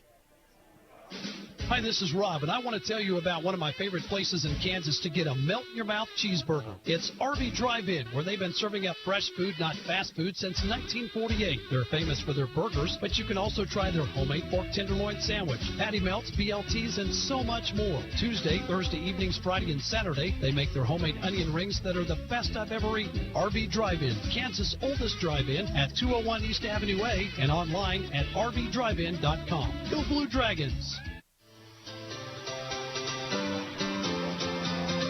Welcome back to Gowans Stadium. Blue Dragons getting set for the second half of play. They'll receive the ball. Oklahoma with a 7-point lead now in that Red River Classic in the third period, 17-10. That's a barn burner down there and at the Cotton Bowl in in Dallas. Also, the State Fair is down in Dallas at the same time, so that's the place to be, Rob, unless you want to be here, and this is the place to be. We've had our State Fair. It's come and gone, and always good to see it come, and sometimes always good once it's gone by the wayside. So we're moving forward, as are the Blue Dragons. 21-7 our score. Thought Hutch played a perfect first quarter. Maybe not so much in the second quarter. How about a great third quarter? Yeah, no doubt as well. So we're going to have the Coffeyville kickoff to start this third period of play. Hutchinson might have dodged a bullet right before halftime because it looked like Coffeyville could get one on the board. Here they put it to the end zone. That wind continuing to be brisk down there, and Hutch will have the touchback. Randy, not much trouble kicking off from the south. Wow, I don't think I have ever seen a kick that long off the tee. That's a pretty good one, way past the end zone. And, I'm kind of happy that the Dragons are going to have the ball with the wind at their back in that fourth quarter because it has not been easy scoring going against it. So Mark Wright, who was banged up a little bit in that first half of play, and Brown came in for him for a couple of sequences. He's back out there, was at the end of the half as well, so he'll be out there with Collins. He's been hit at the running back spot. And hit hard a few times. So Mark Wright, the quarterback, gets the snap, gives it off to Collins, trying to get something done. He goes forward for a pickup of about a yard on the play. Brings up second down to 9. There's just nothing opening up right up the middle. Yeah, somebody breaking through that time, and that was Christian Gomez, a linebacker from Florida who wasn't blocked and maybe a yard. Rose should come in on one of those wide spots on the top of over on the far side, and also Tinsley will be checked in as well in that slot spot. Mark Wright, the quarterback. Hutchins passed well on the stoppage of play before the ball was snapped. False start. I think they're going to get this on the center, maybe moving that ball before the snap. It will be prior to the penalty. Prior to the snap, they'll mark it back to the 21-yard line. So brings up a second down and 14. Well, the wind is not supposed to be much of a factor tomorrow, but unfortunately today, of which we're playing a football game, the wind right now is about twice as strong as it was when we started this thing, and it's going to be problematic throughout. How will teams deal with it? All right, the snap, the catch, the throw on the outside, incomplete pass behind the intended receiver over there, Brahman. Brahman already has a touchdown pass to his credit today and ends up bringing a third down and 14, so a little lack of effort, at least on the first couple of plays here to start this series in third quarter. Well, Wright 13 of 20 now, does have a pick. He's thrown 3 touchdowns, but has been off the mark a little bit here as of late. Now a third and long. Let's see if they just hand off. And nope, they're going to put it in the air. Yeah, going to put it in the air, steps up away from the blitz. Pass is incomplete at the 35, brings up a punting situation. So double coverage over there, not much to throw to, and they'll have to punt it away. Randy, pressure again from the guys up front. Yeah, there was, and Wright stepped up and made the pass. But I think going back to what you said about him being a little bit off, I think a lot of that has to do with that what we think might be a little bit of a rib injury, maybe a bruised rib, because you're stretching, and that's not a good place for a passer. Now, look to be on his left side, so we'll see what that does. They're going to punt the football away into the wind, so this could be adventuresome. You are not a kid. Here's the snap. Catch is made, ended around Kit. It hits and takes a sideways bounce all the way down and keeps on rolling into Coffeyville territory, dead at the 44-yard line. That punt did not get 10 yards off the ground. Just barely 10 yards. Might have been 4. And looked like a UFO going along the field there once it hit the field, like kind of like one of those stones you chuck on the water, if you're at the lake. That looked like something you would shank off a tee on a golf course is what it looked like. And the putt itself in the air only went about 15 yards. The rest of it was all rolled. But exactly. It was extremely effective. It certainly was. So now Coffeyville, who really moved the football well right before half. High snap, throw on the outside, catches made off the bubble pass up to about the 44-yard line, nothing there. About a gain on the play. Actually, hardly any gain on the play. Second down and 10. Really good job by Ronald Williams, who continues to get offers from big-time schools. They don't throw at him a lot. Ronald, corner on the right side, in my opinion, as good a defensive back as there is in this conference and as there is in America. And he read that bubble screen perfectly. He is a big-time talent. Marco Lee is one of the running backs for Coffeyville. They'll put a man in motion. Williams, the quarterback, gives to Lee. Lee across the 45 up to the 50, and he'll be stopped right at the 50-yard line. Forward progress falls forward to about the 48. Boy, that is as good a run as Coffeyville has had, and what was a second and long now is going to be a third down and short, let's say about 2 yards. And with third down where they've got it now, you've got choices. You sure do. Makes it a lot tougher on the defense. Randy McKay's comments brought to you by Papa John's Pizza, 501 East 17th, 665-7272. Give Papa a call. Third down and a couple. Give to the running back, and Lee has some room to run. He's at the 40 to the 35, down to the 30, and backpedals to the 29-yard line. First and 10, they'll move the sticks with 12:41 to go in this third period, and Coffeyville is moving the football. Well, Coffeyville had 4 yards rushing in the first half. Then they busted off 8, and now this big run, and all of a sudden, Coffeyville in Dragon territory inside the 30-yard line. So first and 10 now for the Coffeyville Red Ravens at the 29 of Hutchinson. And it's important for Coffeyville with the wind at their back to capitalize. Back to pass. Throws to the right side, lost it to the end zone. Miscommunication, nobody there as he'd broken off his route. He on the far side being Coffeyville's Miles. Randy, that's about as bad as you can miss. Well, yeah, Miles was running a hook pattern, and Williams was thinking just to fly. And it flew way out of bounds. Rob, I think we need to talk to Coach Gooch, who's the athletic director at Hutchinson Community College, needs some batteries for his down markers. The down marker, it works, but how far in distance doesn't work very well. I think he needs some new batteries on his down markers over there. Second down and 10 again. Can the Dragons get a stop? Here's the snap to give, this time to Lee, trying to turn the corner on the right side. In pursuit are a couple Dragons, and he's able to get out front and get forward for a pickup of about 7 yards. Had a blitz, should have had him for a loss. Somehow he spins out of it, breaks a couple of tackles, and then before he's brought down, he's managed to make it third and short. Third down and short, third and about 4. Not a real good job by the defense of wrapping up. He broke several tackles on that play. He did. Coaches have you in position. Guys have to make plays, and that time they just missed what would have been I think a play for a loss. Third down and 4 now for Coffeyville. Hutchinson needing to tighten up here. 21-7, Hutchinson with the lead. Here's the blitz coming for Hutch. They run right into the hole where Hutchinson vacated in a first down carry. Inside the 20, down to about the 18-yard line. Should be good enough for the first down. Helmet popped off for one of the Blue Dragon players, and he's going to come out. Nice run by Marco Lee. Well, what a statement this would be if on the opening drive, Coffeyville is able to make this a one-score game. First down and 10. We're waiting for the change to get set. Got tangled up over there on the sideline. Now they get it set, 1st and 10. And Coffeyville's had success running on this drive for the first time the entire game. 11:18 to go in the third period. Back to pass. Coffeyville has a receiver incomplete, just out of the outstretched hands of his receiver out there. That was so close to 6 on the board. Had a tight end out there. Yep. Hutchinson was beat that time, and the tight end was open. Thankfully, the wind's blowing like it is because that thing was thrown too far, Randy. They're going to check out. That's Basin Yamo, the tight end out of Hudson, New Hampshire. He was right there. It was right there. It wasn't that far out of his reach.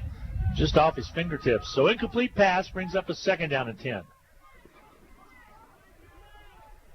Dragons' new personnel into the game. Big 2nd down and right at 10. 10. Mm-hmm. Back to pass. Again, Williams to the right side. Catch is made. He stops the clock with the right for the catch and still in bounds to the 15-yard line. Clock keeps running, not out of bounds. Dragons don't mind some of those short completions. They are doing everything they can here to keep Coffeyville out of the end zone. If they're short on 3rd down, you would like to think they would try a field goal with the wind at their back. Dragons will sub in 2 more players in this defense. One of those, number 55, Rodney Matthews, who's been really stellar up front. 3rd down to go. 3rd and 7 for Coffeyville. Good time for the crowd to make some noise. Football at the 15. Williams claps his hands again now for the snap. Back to pass, looks to the right, looks off, and now goes to the left side, looks again, pumps it, throws it, ball in the air, incomplete pass. A lot of contact made. The field judge over there says not enough to throw a flag. So that brings up a 4th down and 7. Well, I tell you, one thing you're noticing is Bankston and Gaines are not playing in this game. 2 of the Dragons' best pass rushers, and the quarterback's had some time to throw. Yeah, he had a lot of time right there. Ran out of the pocket to the left side and threw a nice spiral, but way out of bounds. So, can the Dragons now get a block or hope for a missed field goal? Hughes Ford on the field goal. No good. Missed no good. And Hutchinson bowed their back a little bit. Didn't break, however. They'll take over on downs. Randy, that was wide right. They'll take over after the miss. Yeah, he just lined up that way and just hit it straight. It didn't hook at all or anything. All right, so that's exactly what Hutchinson wanted. The drive took almost 5 minutes. Took a little time off the clock. Of the 3rd quarter, and with the wind at their back, they get nothing out of it, and that is to Hutchinson's advantage. So 21-7. Blue Dragons with the lead, and they had the football. Hutchinson with the football on their own 20-yard line. Blue Dragons' Mark Wright has been banged up a little bit. He's back in there. A couple times he's been hit and hit hard. He's going to keep it himself. Runs around that left side and tries to back his way forward. Actually, that's Brown with the football. So Sharif Brown in for Mark Wright. Carries forward for a pickup of 7 yards. Nice carry by the backup quarterback.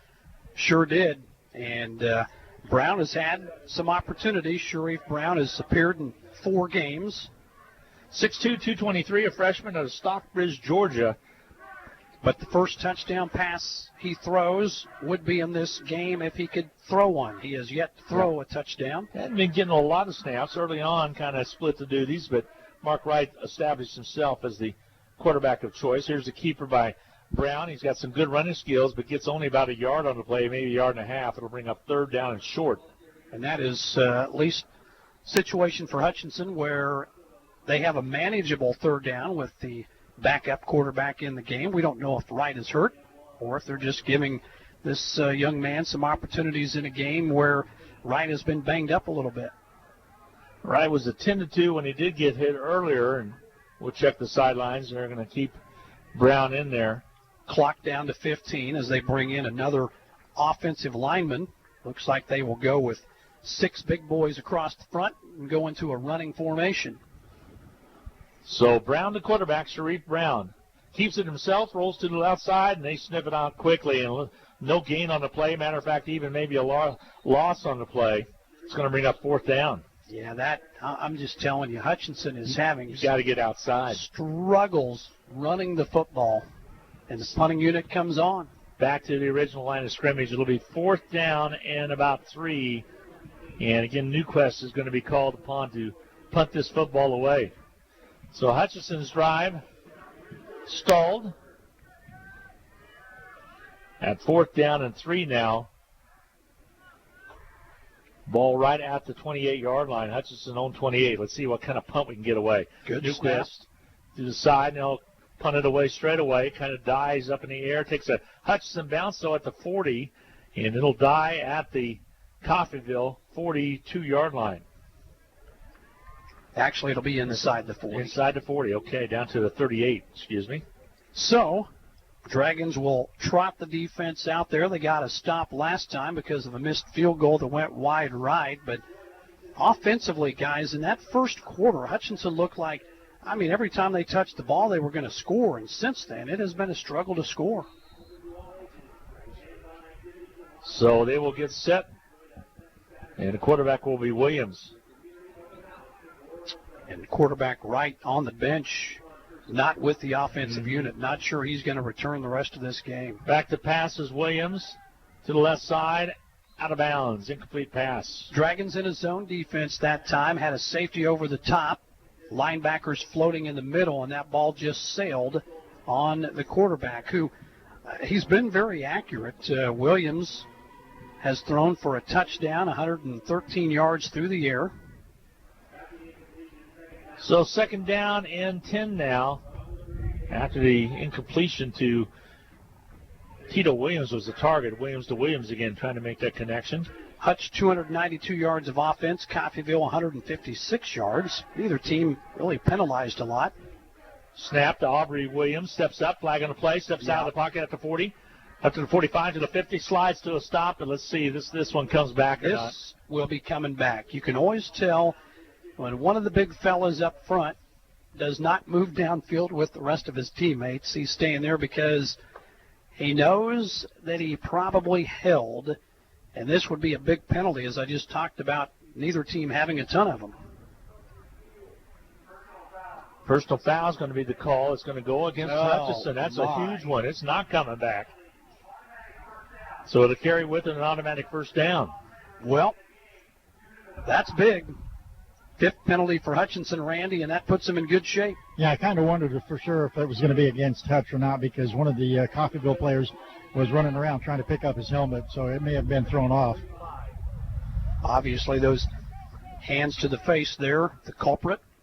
1st and 10 for Coffeyville. Again, 21-7 is your score.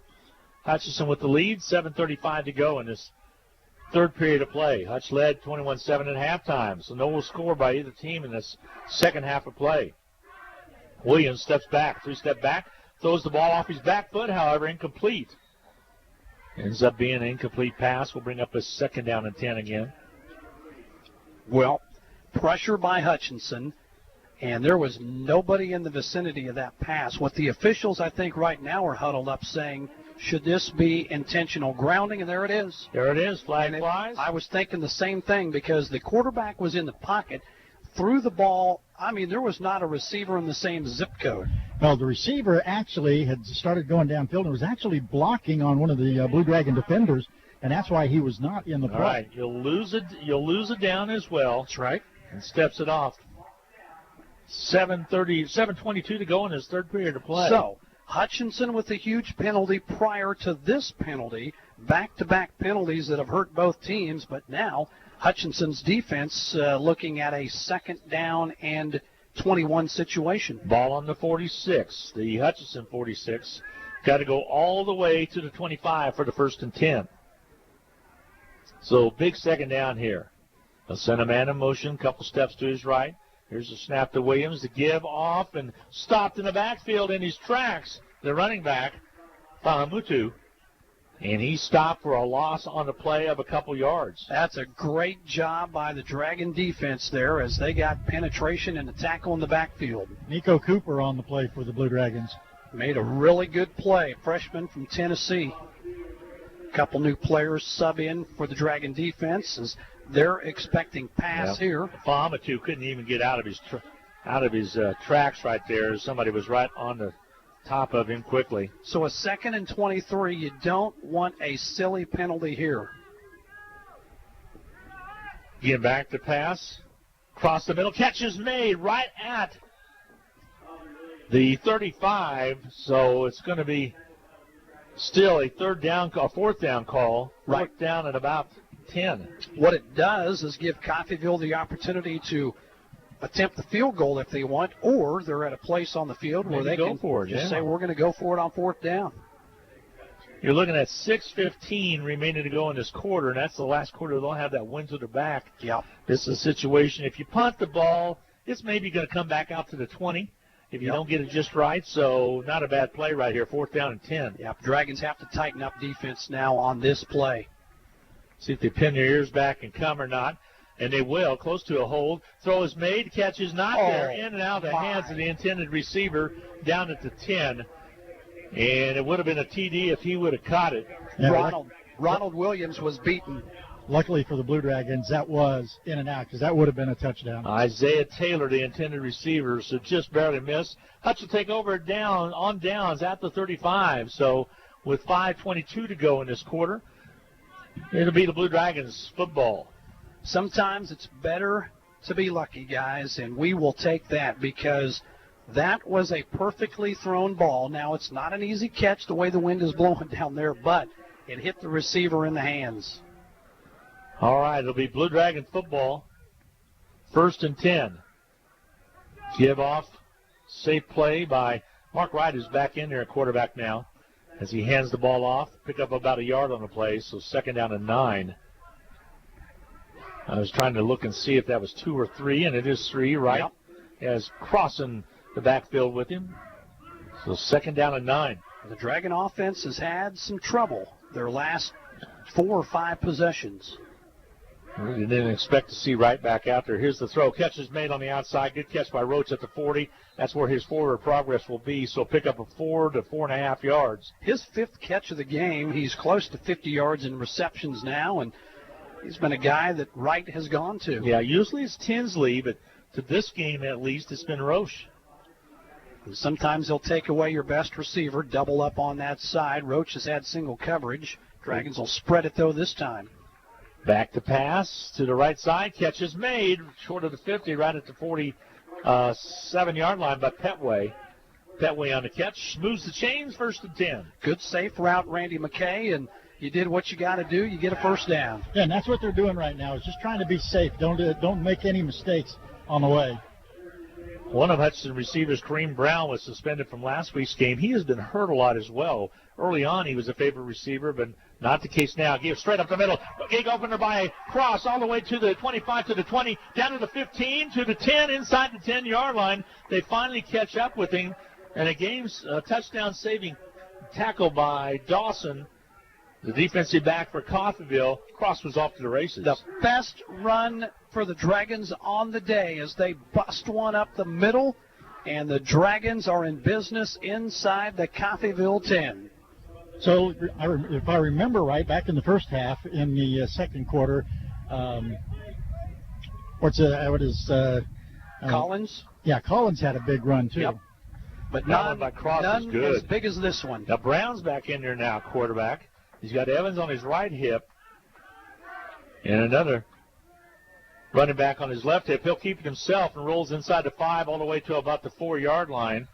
So Hutchinson changing running backs as well as the quarterback. Well, I think what the Dragons are doing is there's a Coffeyville player down and hurt. That's going to stop play for a bit. But the Dragons, I think, are, when they get down in these running situations, because he's banged up a little bit, you go with Brown, and then in some other passing situations, you go with Wright. Good idea. They're going to come out and tend to the injured player who's prone on about the 12-yard line. But you're right, Randy McKay, a nice run right there. We're going to take a quick timeout. We'll come back and catch your thoughts on that one. As again, Hutchinson leads at 21-7, knocking on the door right now in the 3rd quarter with 3:37 to go in the 3rd.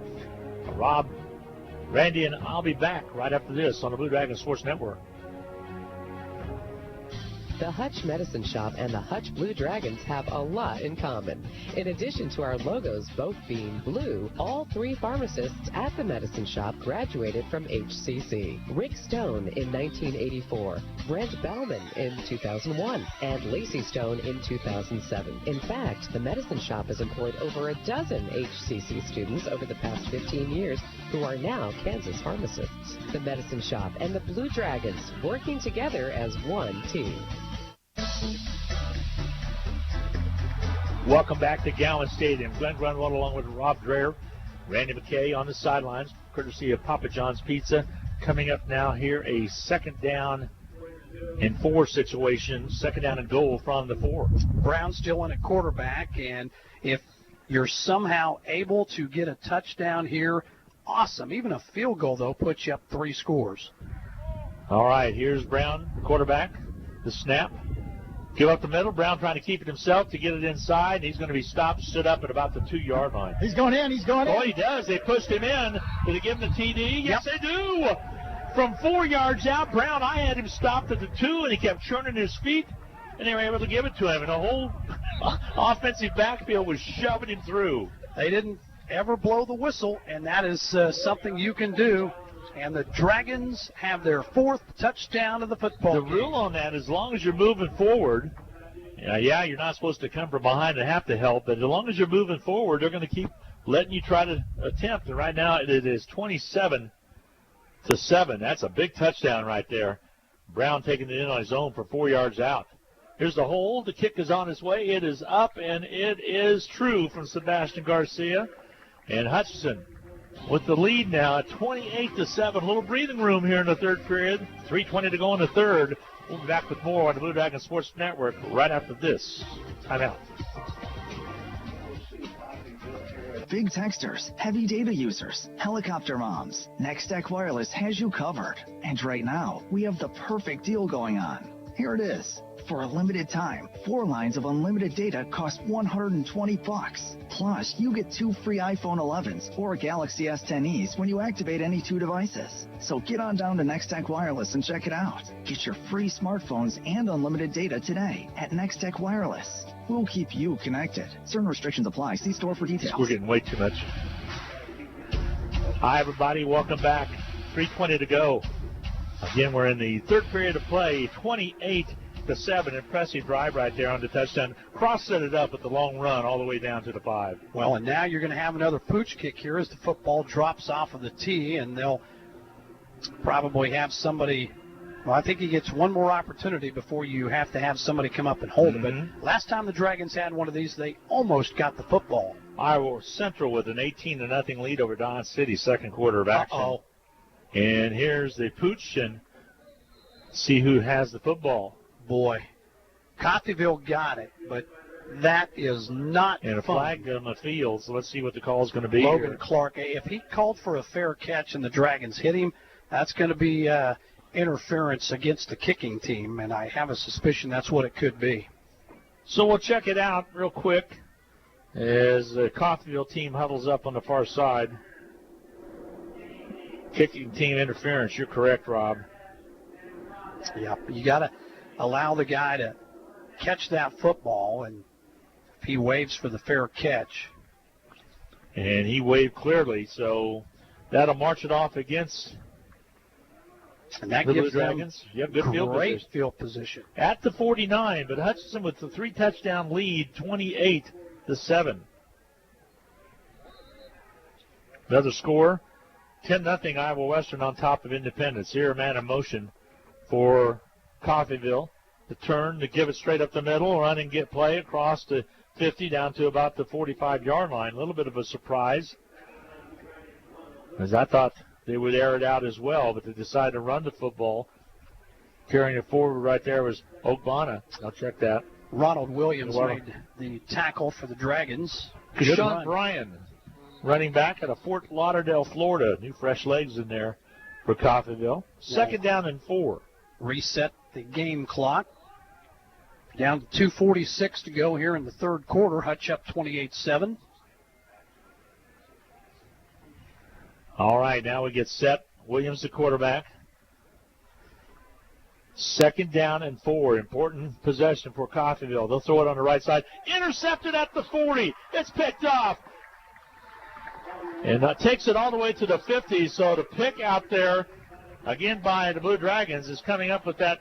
Was Isaiah Todd, as he just stepped up. I thought maybe that the ball floated again, and Randy made a comment a while ago about how it's just about as bad to throw with your back to the ball, with the wind to your back, and that one took out on him. That was just a total mistake by the quarterback. I mean, the receiver was not open. Collins saw it coming the whole way, and sometimes as a QB you let it go and you say, oh, you know what. I should not have let that one go, and a mistake by the QB.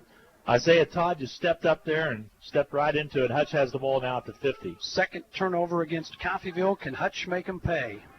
2:26 to go in the third period of play. The throw on the outside catch is made by Tinsley. Breaks away from a tackle all the way down to about the 24-yard line, 23-yard line. And a nice catch over there and yards after the catch. Well, Tinsley again, 5th catch of the game. He's getting close to 70 yards in receptions. Does have a touchdown catch in the game as well. They'll mark it at the 24-3. So 27-yard pickup by Tinsley. 1st and 10, Hutchinson.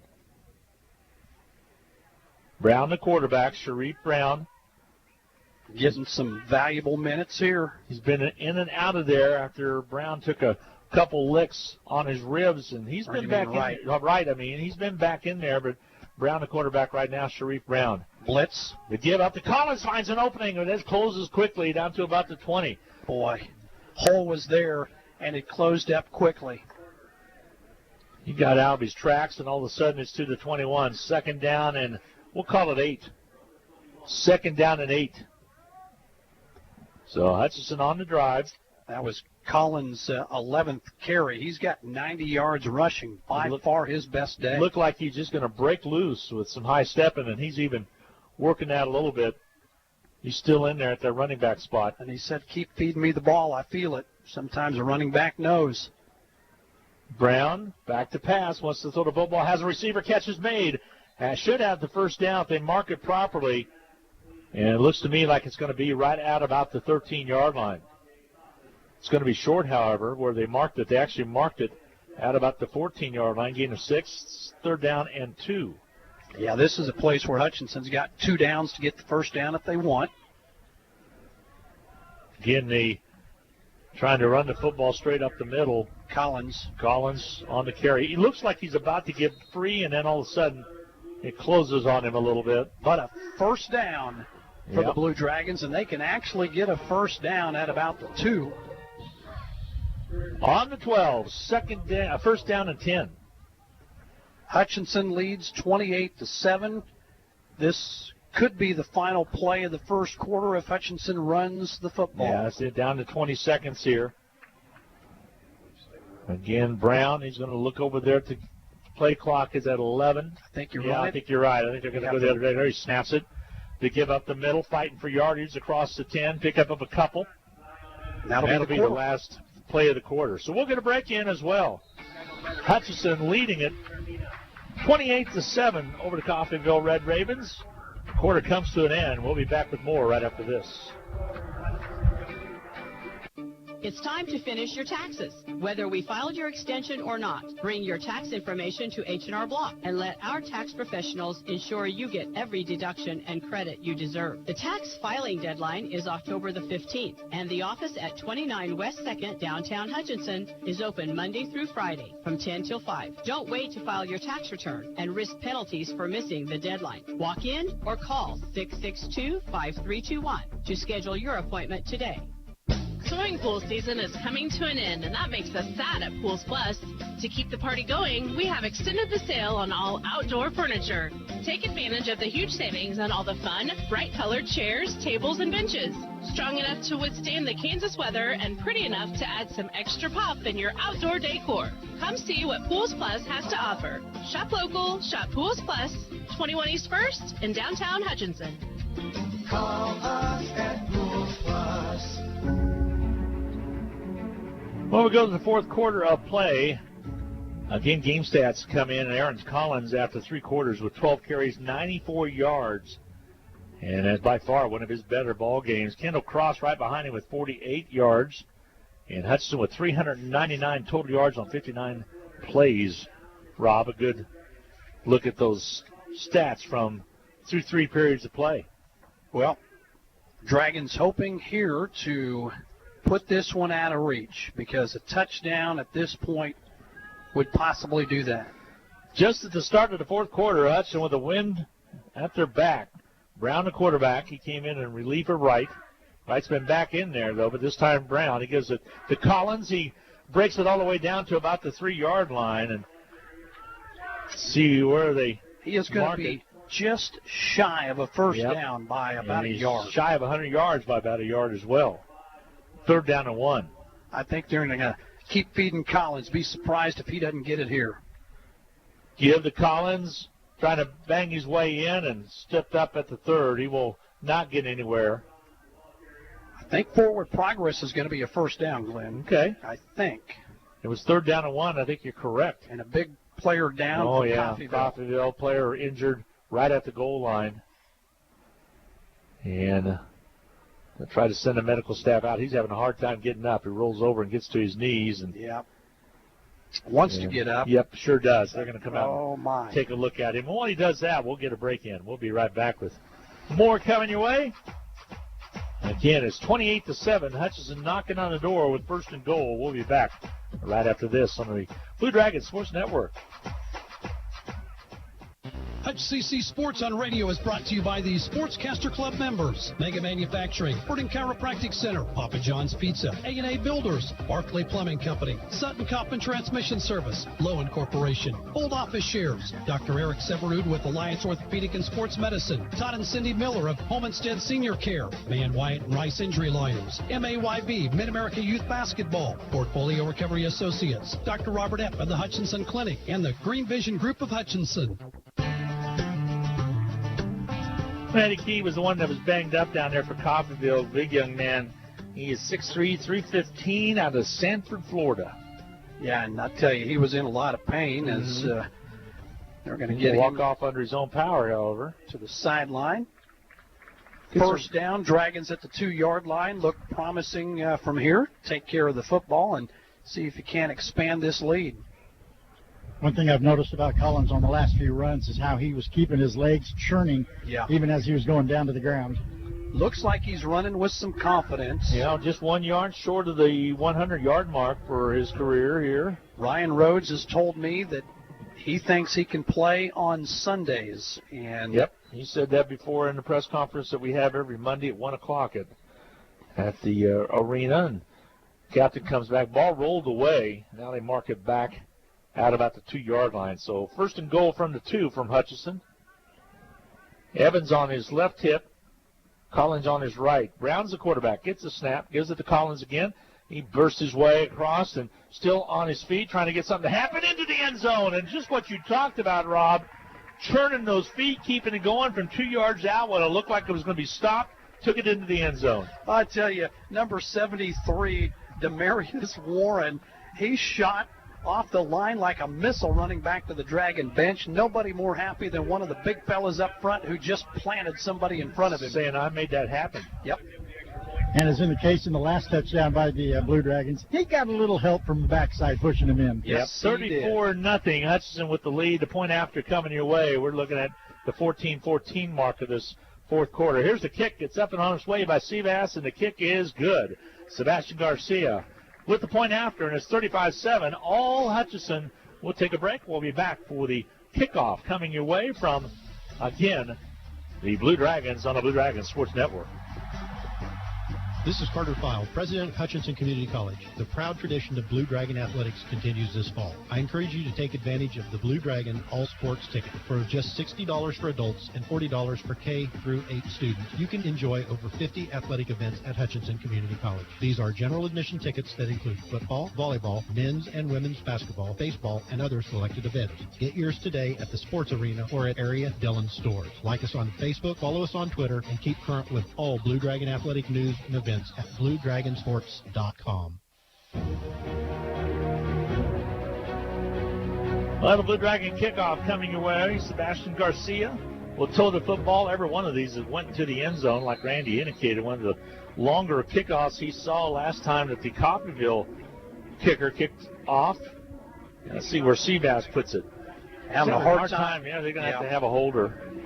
You know, Glenn, like you were saying while we were in the timeout, was that this game was very close to being a 21-14 game, and now really was. 35-7. It was really close to being a one-touchdown game going into halftime, and here comes Sebastian Garcia's kick, high end-over-end kick. It hits the goalpost and drops back down. Just about was a field goal from way out there. That is how strong the wind is. Hey, while we got a chance here, did you see in the NFL where they took away the drop kick, made it illegal now that the Ravens tried to get the Chiefs a few weeks ago? They made a ruling to say, nope, you can't use the drop kick in NFL football. How about that? That is not right. That is not right. And did you ever drop kick in high school? You were a kicker, you were a punter. I didn't. I was a punter, but even during practices, yeah, I could drop kick, but not from very far. All right, here we go. Defensively, Hutchinson trying to shut out Coffeyville in this half. They're running back with some room to run at the 40, and finally drug from behind and trying to break away was Lee, and Marco Lee just about was one step from getting away from the defense of Hutchinson. So quick opener up the middle. His best run of the game, 11 carries now, and that's going to put him over 60 yards rushing. So from the 35 to the 49, and he was one step away from maybe taking it to the house. Coffeyville, Williams, the quarterback, they just about got it put in the air, but they do not. They hand it off to Lee. He spun to the ground for a loss on the play. Good tackle there, and once again, LeVar Gardner coming up, cleaning things up. He is always around the football. As effective as Williams was in that first half of play, specifically the second quarter of throwing the football, boy, Rob, I had really expected them to come out and throwing it when they trailed 35-7 here. Second down, 11. Oh, there's a free play. See if he was drawn outside or not. Matthew was back there and was trying to go to the dance with the quarterback a little quick too soon. Official is going to tell us pretty quickly here that it's an offside penalty against the Dragons. So, it'll move 5 yards. 2nd and 6 instead of a 2nd and 11. Randy, I saw was down there talking to the kicker. I was giving him some grief during halftime, right at the end of halftime, about missing a 65-yard field goal, and I said, if you'd have had that up about 6 inches on that kickoff, you'd have had another one. That was amazing.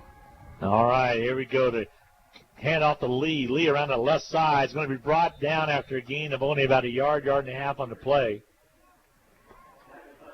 2nd down and 6 for Coffeyville inside of Blue Dragon territory. Now, Seabass he's a good dude. Nice young man. Enjoyed my times on the sideline with him. So it'll be a 3rd down and 5. Scoreboard says 4th down. That is not accurate. There it is, 3rd and 5 on the scoreboard as well. And the far down marker's now working. Says 3rd and 6, so they probably take it closer to. So Williams points with his left hand. Waist-high snap, back to pass, steps up, and he'll be dropped. Just ran into one of his own men, and now a flag comes in. Well, that was a late flag. It was a late flag, but it was the correct one. He did actually. He slipped off of the face mark, so it won't be a personal foul. So he got a hold of the face mask, but not intentional. Problem is, they only needed 5 yards, and if that's what it is, it'll be a 1st down. Personal foul, face mask. Yeah, it was face mask, so it will be the big one. They did 15 yards. They did give him the personal foul. Yeah. I didn't think because it just slid right off. We were screened from it up here. We saw all of a sudden the quarterback go down and did not see the infraction take place. Well, it appeared the Dragons had a stop. Now they don't. That is the 7th penalty against the Blue Dragons, and that a big one as it extends the drive. So 1st and 10 now from the Dragon 31-yard line. Clock moving away, 12:20 to go in the 4th quarter play. Hutchinson, all intent purposes, will go on to win this football game unless we have a heck of a comeback. There's a give to the running back across the 30. Pickup of 2 on the carry, and for Coffeyville, Fayamatu on the carry. Picked up maybe 2. In the game for the quarterback for the Red Ravens now is Edwin Kleinpeter. Well, now Williams is back in there. All right, Williams back in there now. So actually, they're both in there. So we'll see if they go walkout or not, and they will. They give it off to the other quarterback. The throw is made and catch is made at about the 8-yard line. So you're correct, Randy, as Kleinpeter came in a quarterback out of Baton Rouge, Louisiana, and threw it to the right side. The catch was made and moves the chains. Jacorian Bennett on the coverage, and Coffeyville in business. First down and goal. I was thinking both quarterbacks were in there, but no, that's the other running back. But the other guy was 33, not 3. Mm-hmm. On 2, we'll take the football around the right side. Stutter steps down to about the 5. So Coffeyville again knocking on the door here, facing a second down and goal from the 5. And LeVar Gardner, he just had a game, came in and got another stop.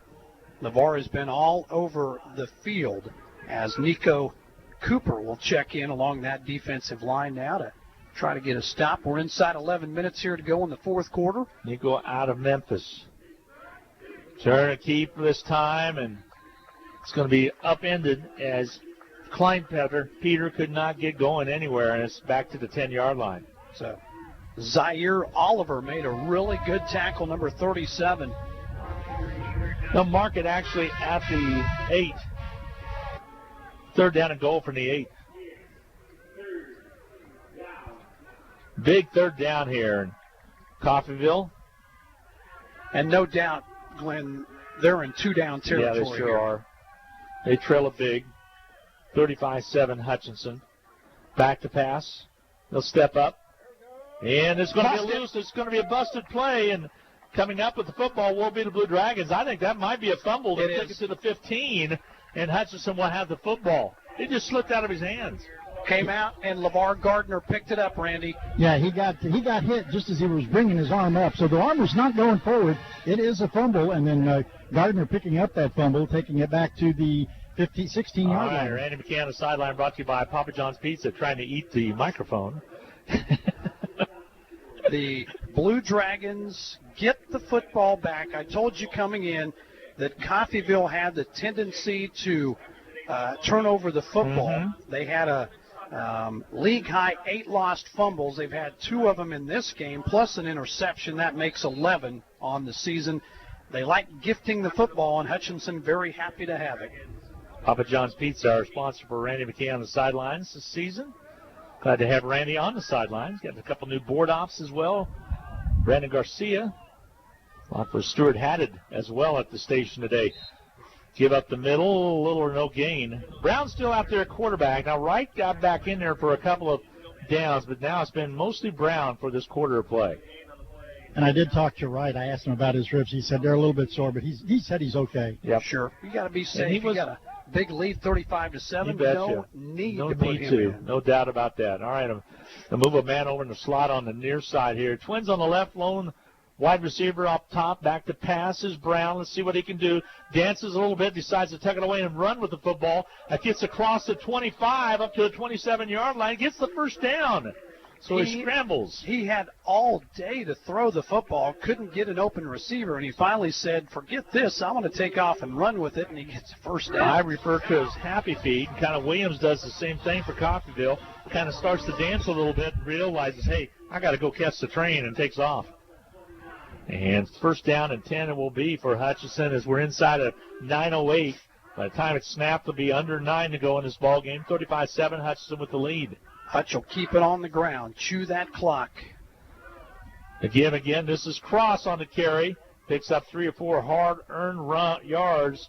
And this pile on sacks, and they'll say his knee went down at about the 32-yard line. That is Cross's 7th carry, about 45 yards. Of course, Collins having a coming-out party for a change. 15 carries, 99 yards. Like to see him go over 100 yards in this game. Yeah, it would be nice to see that happen, have a couple. Collins already over 100 yards. Cross had a good first half of play, also into the third quarter. Brown looks off, checks off.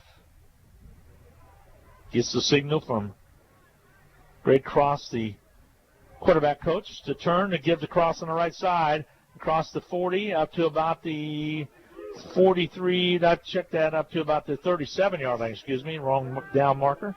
Well, right now, guys, all Hutchinson cares about is keeping it on the ground and chewing up clock. Third down and just a couple.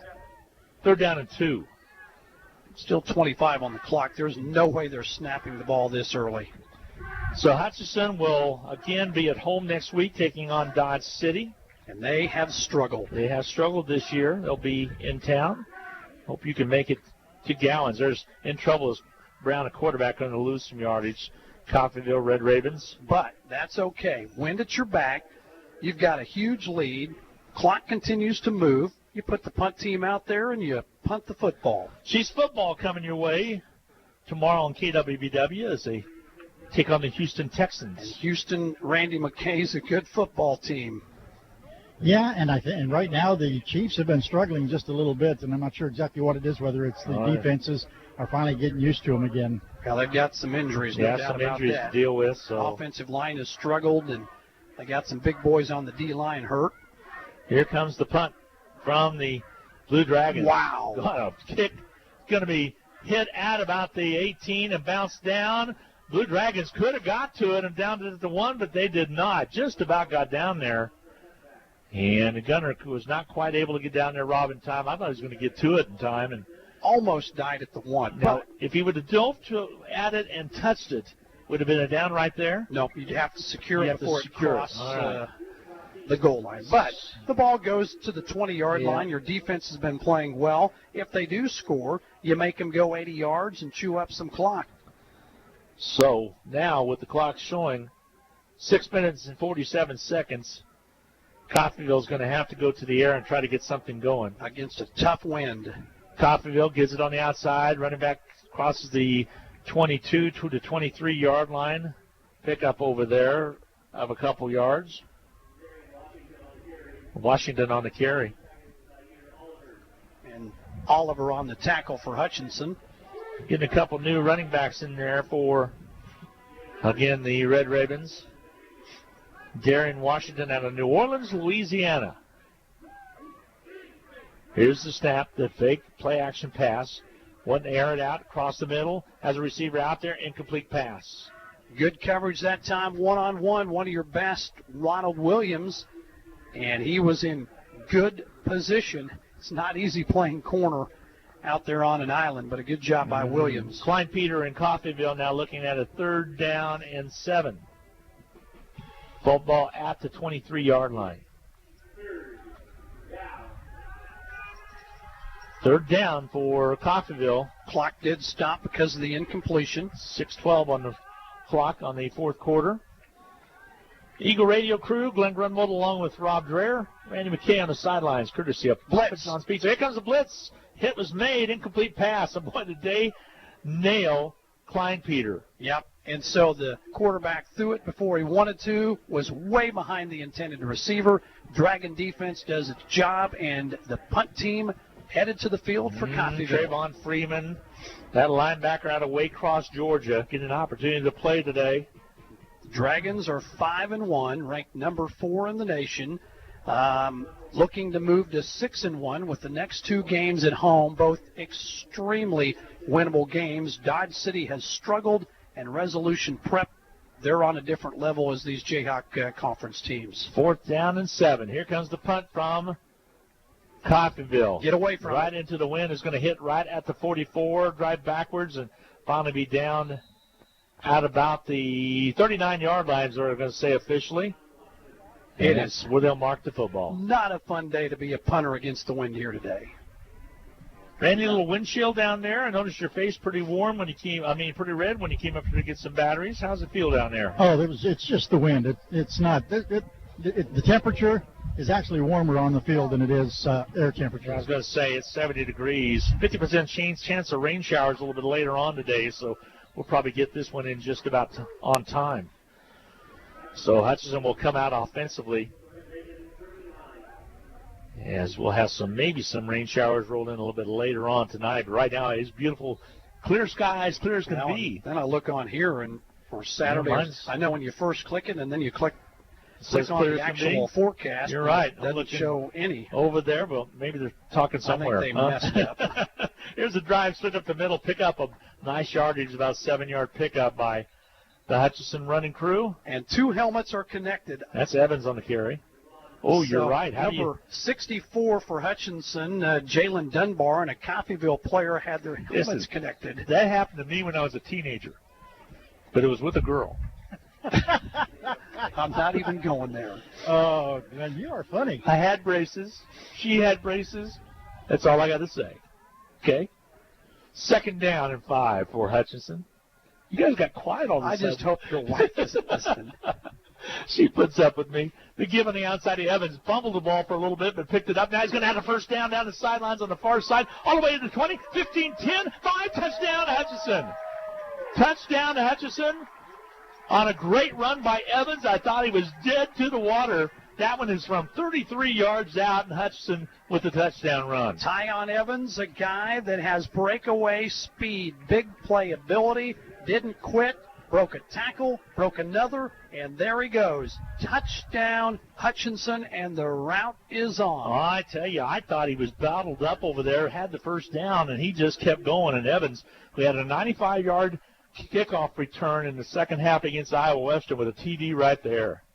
Garcia's kick is up and on its way, and it is good. And your score with 5:18 to go in the contest. Hutch 42, Coffeyville 7. We'll be back with more. And a kickoff coming your way from the Blue Dragons. Will return with more on the Blue Dragon Radio Network. Just as the Hutchinson Blue Dragons athletics are a tradition, so is the Anchor Inn in downtown Hutchinson. Whether you plan lunch or dinner or even take out for home, the Anchor Inn is a great family restaurant that you are sure to enjoy. Order off their great menu or take advantage of the Anchor Inn's awesome buffet. You'll make a great choice either way. The Anchor Inn is also a great spot to meet up with old friends and acquaintances because everyone goes to the Anchor. That's the Anchor Inn at 128 South Main in Hutchinson, proud supporters of Hutchinson Blue Dragon Athletics. Again, 5:18 to go in the ball game. 4th quarter of play, and what a touchdown run by Evans. 34 yards out around that right side, and just kept on going. Tightrope the sideline, and off to the races was. Well, it's kind of nice. Dragon sharing love as Collins 15 carries, Cross 8 carries, Evans 5 carries, and gets the touchdown there. Into the end zone and through the end zone on the kickoff, and they'll come back, and Coffeyville trying to save some pride as they'll get set. They'll have the ball 1st and 10 from the 25. I have a feeling that Ryan Rhodes, and I'm already seeing a bunch of new numbers, Randy McKay. This is an opportunity now. 42-7, you put some guys out there who work their tails off in practice and get them some playing time. Yeah, definitely a statement game, and I think that's kind of what Coach Rhodes was hoping for, was a statement game. Say, hey, we lost last week, but this is what we're really like. That's exactly. We talked about a signature win on the pregame with Steve Carpenter, his words, and that's exactly what this has became. When you look at it, there's a carry, little or no yards on the carry, 2nd down and 10 for Coffeyville. You're looking at 5:09 to go, 42-7. This is a signature win for Hutchinson, or at least a statement. You know, the Dragons, think about it. They played 4 straight ranked teams, a brutal schedule. And they play a team today that's down a little bit in Coffeyville, and they do what they should do, take care of business, and put it to them. Iowa Central at halftime leading Dodge City 18-0. No gain on the play for Coffeyville there. Matter of fact, even maybe a loss on the play of a yard. So Dodge 3rd down and play. Has struggled as much as any team in this conference, and they are not going to have a lot of fun coming in here to Gowans Stadium next week. Fort Scott leading at halftime 20-0 as well over Ellsworth. And then also Iowa Western 10-3 over Independence. That's a little bit of a surprise end of the 2nd period. So here we go. 3rd down and 12 for Coffeyville. That wind is just howling. Back to pass. Stepping up, trying to get away with it. Field Peter around the outside. Now he tries to throw the football. He does. Has a receiver catch. Is not made. Came off his fingertips and out of bounds. And just trying to get rid of the football over there was Kleinpeter. Yeah, good coverage by Isaiah Todd. quarterback, I thought Randy was going to be sacked twice, and somehow he kept alive. And actually, I think if he'd have just tucked it under and took off running, he might have gotten a few yards, too. 4 minutes exactly remaining to go here in this fourth period of play. You know, Rob, you were talking about Coffeyville being down this year. Yeah, they are down. But there is such a tradition with Coffeyville over the years that it's got to be a good feeling to beat a team like Coffeyville. Picked to finish third in the conference. Yep. So a little bit of a surprise there. And they're not a no, bad they're not at all team. a bad football team. You could tell that. Timeout, Hutchinson. Yeah, timeout is going to be taken by the Blue Dragons. So we'll get a break in as well. Again, your score, 42-7. Hutchinson with the lead. 4 minutes to go in the ball game. Coffeyville facing fourth down at 11. We'll be back with more on the Blue Dragon Sports Network right after this. We all like to save money when and where we can, right? You can do that every day at Salt City Pawn and Jewelry. Hi, this is owner Paul Phillips inviting you to stop in and say hi to our friendly staff. And while you're here, check out over 3,000 square feet of great merchandise priced at outstanding values. We don't have to offer huge sale prices for one day only when we do that on a daily basis. Save big over retail prices on firearms, electronics, guitars and amps, name brand tools, video games, jewelry, and more. See us at 916 East 4th and Hutch, just east of 4th and Severance. We're proud to be alumni and supporters of all Blue Dragon athletics. All right, fourth down punt situation, 4th and 11 for Coffeyville. Ryan Rhodes went out and talked to both of his returnees, and Marquise Colvin and Mitchell Tinsley, and I promise you, he said, you do not have to field this ball. Don't do anything silly here. Pretty good punt. Goes out of bounds on the far side. Thank you very much. They'll get you the angle on it, and we'll see where they spot We got a late flag way back here at the line of scrimmage. We sure do, right at the 21. Dragons appear to think it's against Coffeyville. Could be a hold. And let's see where they marked it out of bounds over at the 40. I think Hutch will retain possession. The question is, where will they spot the football? Yeah, 3:52 remaining to go. Don't forget on Monday night, Ryan Rhodes it's going to be on the Dragons receiving team on the Dragons. But Hutch doesn't care. They just want to run the clock first and get down. out of So here. don't forget Ryan Rhodes and Dragon Talk, Rob Dreyer on KWBW at 6 p.m. Now, if you missed that show, it's archived. Just go to kwbwradio.com and look at the different programs that we have, and you can find Dragon Talk, you can find the Reno County Coaches Show. And if you go to HutchPost.com, click on Sports. It's Sports, and it's right there. It's lobbed up, and it's in the tab. Exactly. You don't get lost. If you don't get lost, you know where you are. Love the show. Ryan Rhodes simply calls it as he sees it. If somebody plays well, he hands out flowers. If they don't play so well, he will let them know that he wasn't happy with how they played. Marked it back at the 50 on the penalty after the ball was shanked out of bounds. Brown gives it. Quick opener up the middle and stops after a pickup of 3 on the play. We hand out Player of the Week awards for offense, defense, special teams, and offensive lineman of the week. And that's brought to you by City Beverage Company. Have a feeling Mark Wright's going to get some love. He was outstanding early.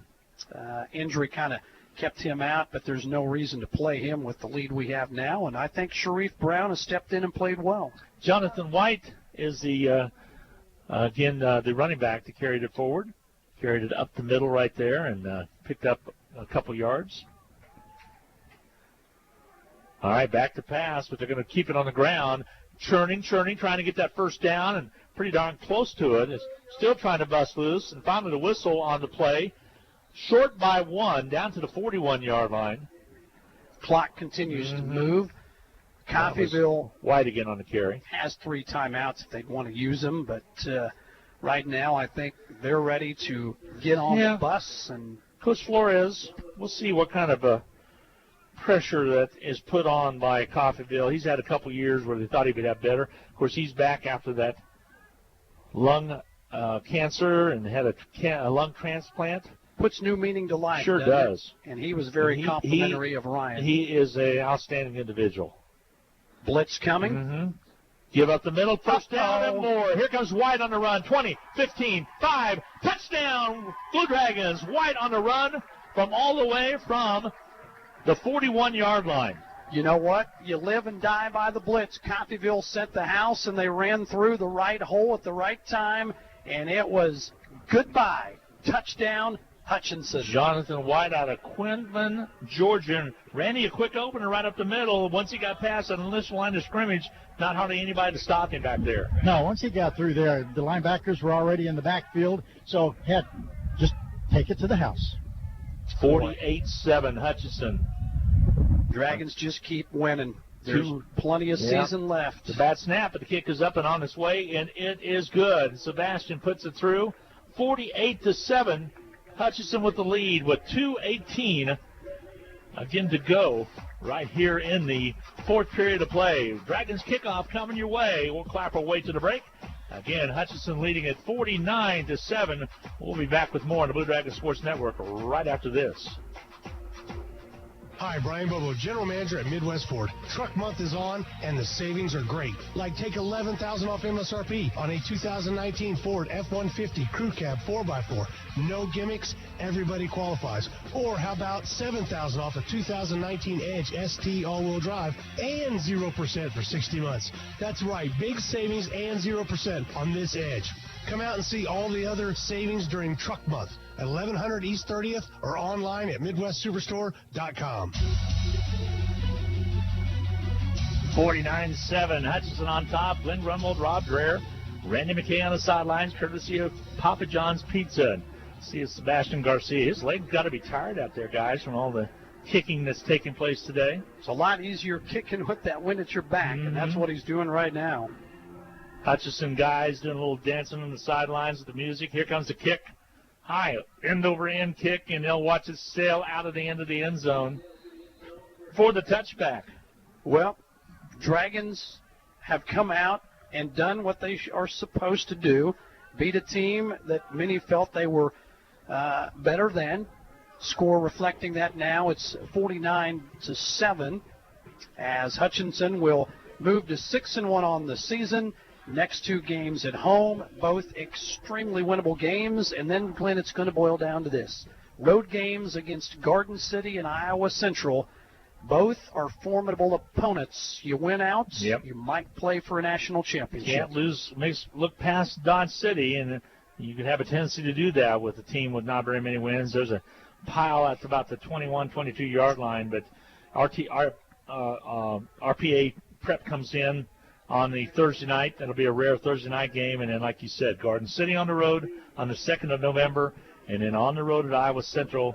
You just have to see where the polls take care of themselves. Well, but this is an impressive win right here. You control your own destiny. You can't do anything but win for yourself. And right now, the Dragons doing just that. All right, here comes the quarterback. The back to pass for Coffeyville, trying to get away from pressure, and he's gets to the 30, throws the football, catch is made at the 39-yard line for the first down by Coffeyville, and right on the mark was Kleinpeter. Really good coverage, and that's a guy by the name of Antonio Rice, number 16, getting some playing time. He's from Arkansas. What's he do? He goes in there and knocks the ball out of the receiver's hands, and there's going to be a penalty. There'll be a penalty. Hands to the face. It's going to go against the offense. Half the distance to the goal, they'll repeat the down. So Kleinpepper really threw the ball well, Randy, but ends up being a penalty against it was right on the money. He juggled it for a little bit and then got it knocked out of his hands, right on the sideline. Yeah, I said they made the catch because I thought he had made the catch, but that backs it up. Second down and a long ways. Second down and a whole bunch of real estate, about 20 to go. Give to the outside, new running back in there for Coffeyville again. That's going to be Washington, Darren Washington, and picks up a few yards, but a minute and 19 to go, and Coffeyville's going to have to regroup. Blue Dragons will come away with a nice win. They'll get set for Dodge City as they come to town next Saturday. Clock continues to move. Almost inside a minute to go. 49-7 Hutchinson. Don't have any more updates for you on that Dodge City game when you talk to Coach, but 18-0 right now at halftime. Iowa Central on top. There's a long pass downfield, incomplete. It'll stop the clock with 49 seconds remaining, and it'll come back third down and long. Now it's fourth and long. Yep. That was actually a pretty darn good pass into the wind. I totally agree. Hutch had double coverage on that. It was perfectly thrown, just didn't quite make the catch, and it'll be a Coffeyville punt into this stiff wind. So Coffeyville will get set to punt the football away. So we'll see the Kongs coming in to town next week. Try to be out here if you can. Catch this Blue Dragon team if you possibly can. We had a great crowd against Butler. Here's a fair catch made at the 45 of Hutchinson. Hutchinson will have the ball with 42 ticks left on the clock, so maybe a couple plays. Then they'll call it good. If you're Ryan Rhodes and company here, you could simply take a knee and get out of here and celebrate a victory. Can't imagine they'll do anything but go to victory. I don't believe so either. And Coffeyville does have 3 timeouts. Yeah, I don't think they're going to use it. I don't either. Randy, good job on the sidelines today, bud. So we'll stay tuned and have your comments with Coach Rhodes after the game. So we'll do a quick recap. We'll take a 2-minute timeout at the end of the break, and then we'll do a quick recap and come back to you for the coaches show, and then we'll come back with the Medicine Shop postgame capsule. And they are going into victory formation. Yes, they are. So they're going to kneel down and pretty much should do it. Play clock at 40 again now, and its game clock is at 40. That's pretty well going to do it, Rob. It'll be a ball game. Good win, 49-7 Hutchinson. And Hutchinson did a good job in this one. They'll trot off the field, and they'll run their record with only 1 loss now. Yep, Dragons will go to 6-1 on the season, and they at times were very impressive. And keep in mind, they're going to get a lot of help back on defense. A couple of the best players on this Blue Dragon football team have not played the last 2 games. So that's going to wrap up the ball game. We'll get set here and come back in 2 minutes. 49-7 is your final. Hutchinson with the win. We'll be back to recap coming your way in just a little bit. It's football season.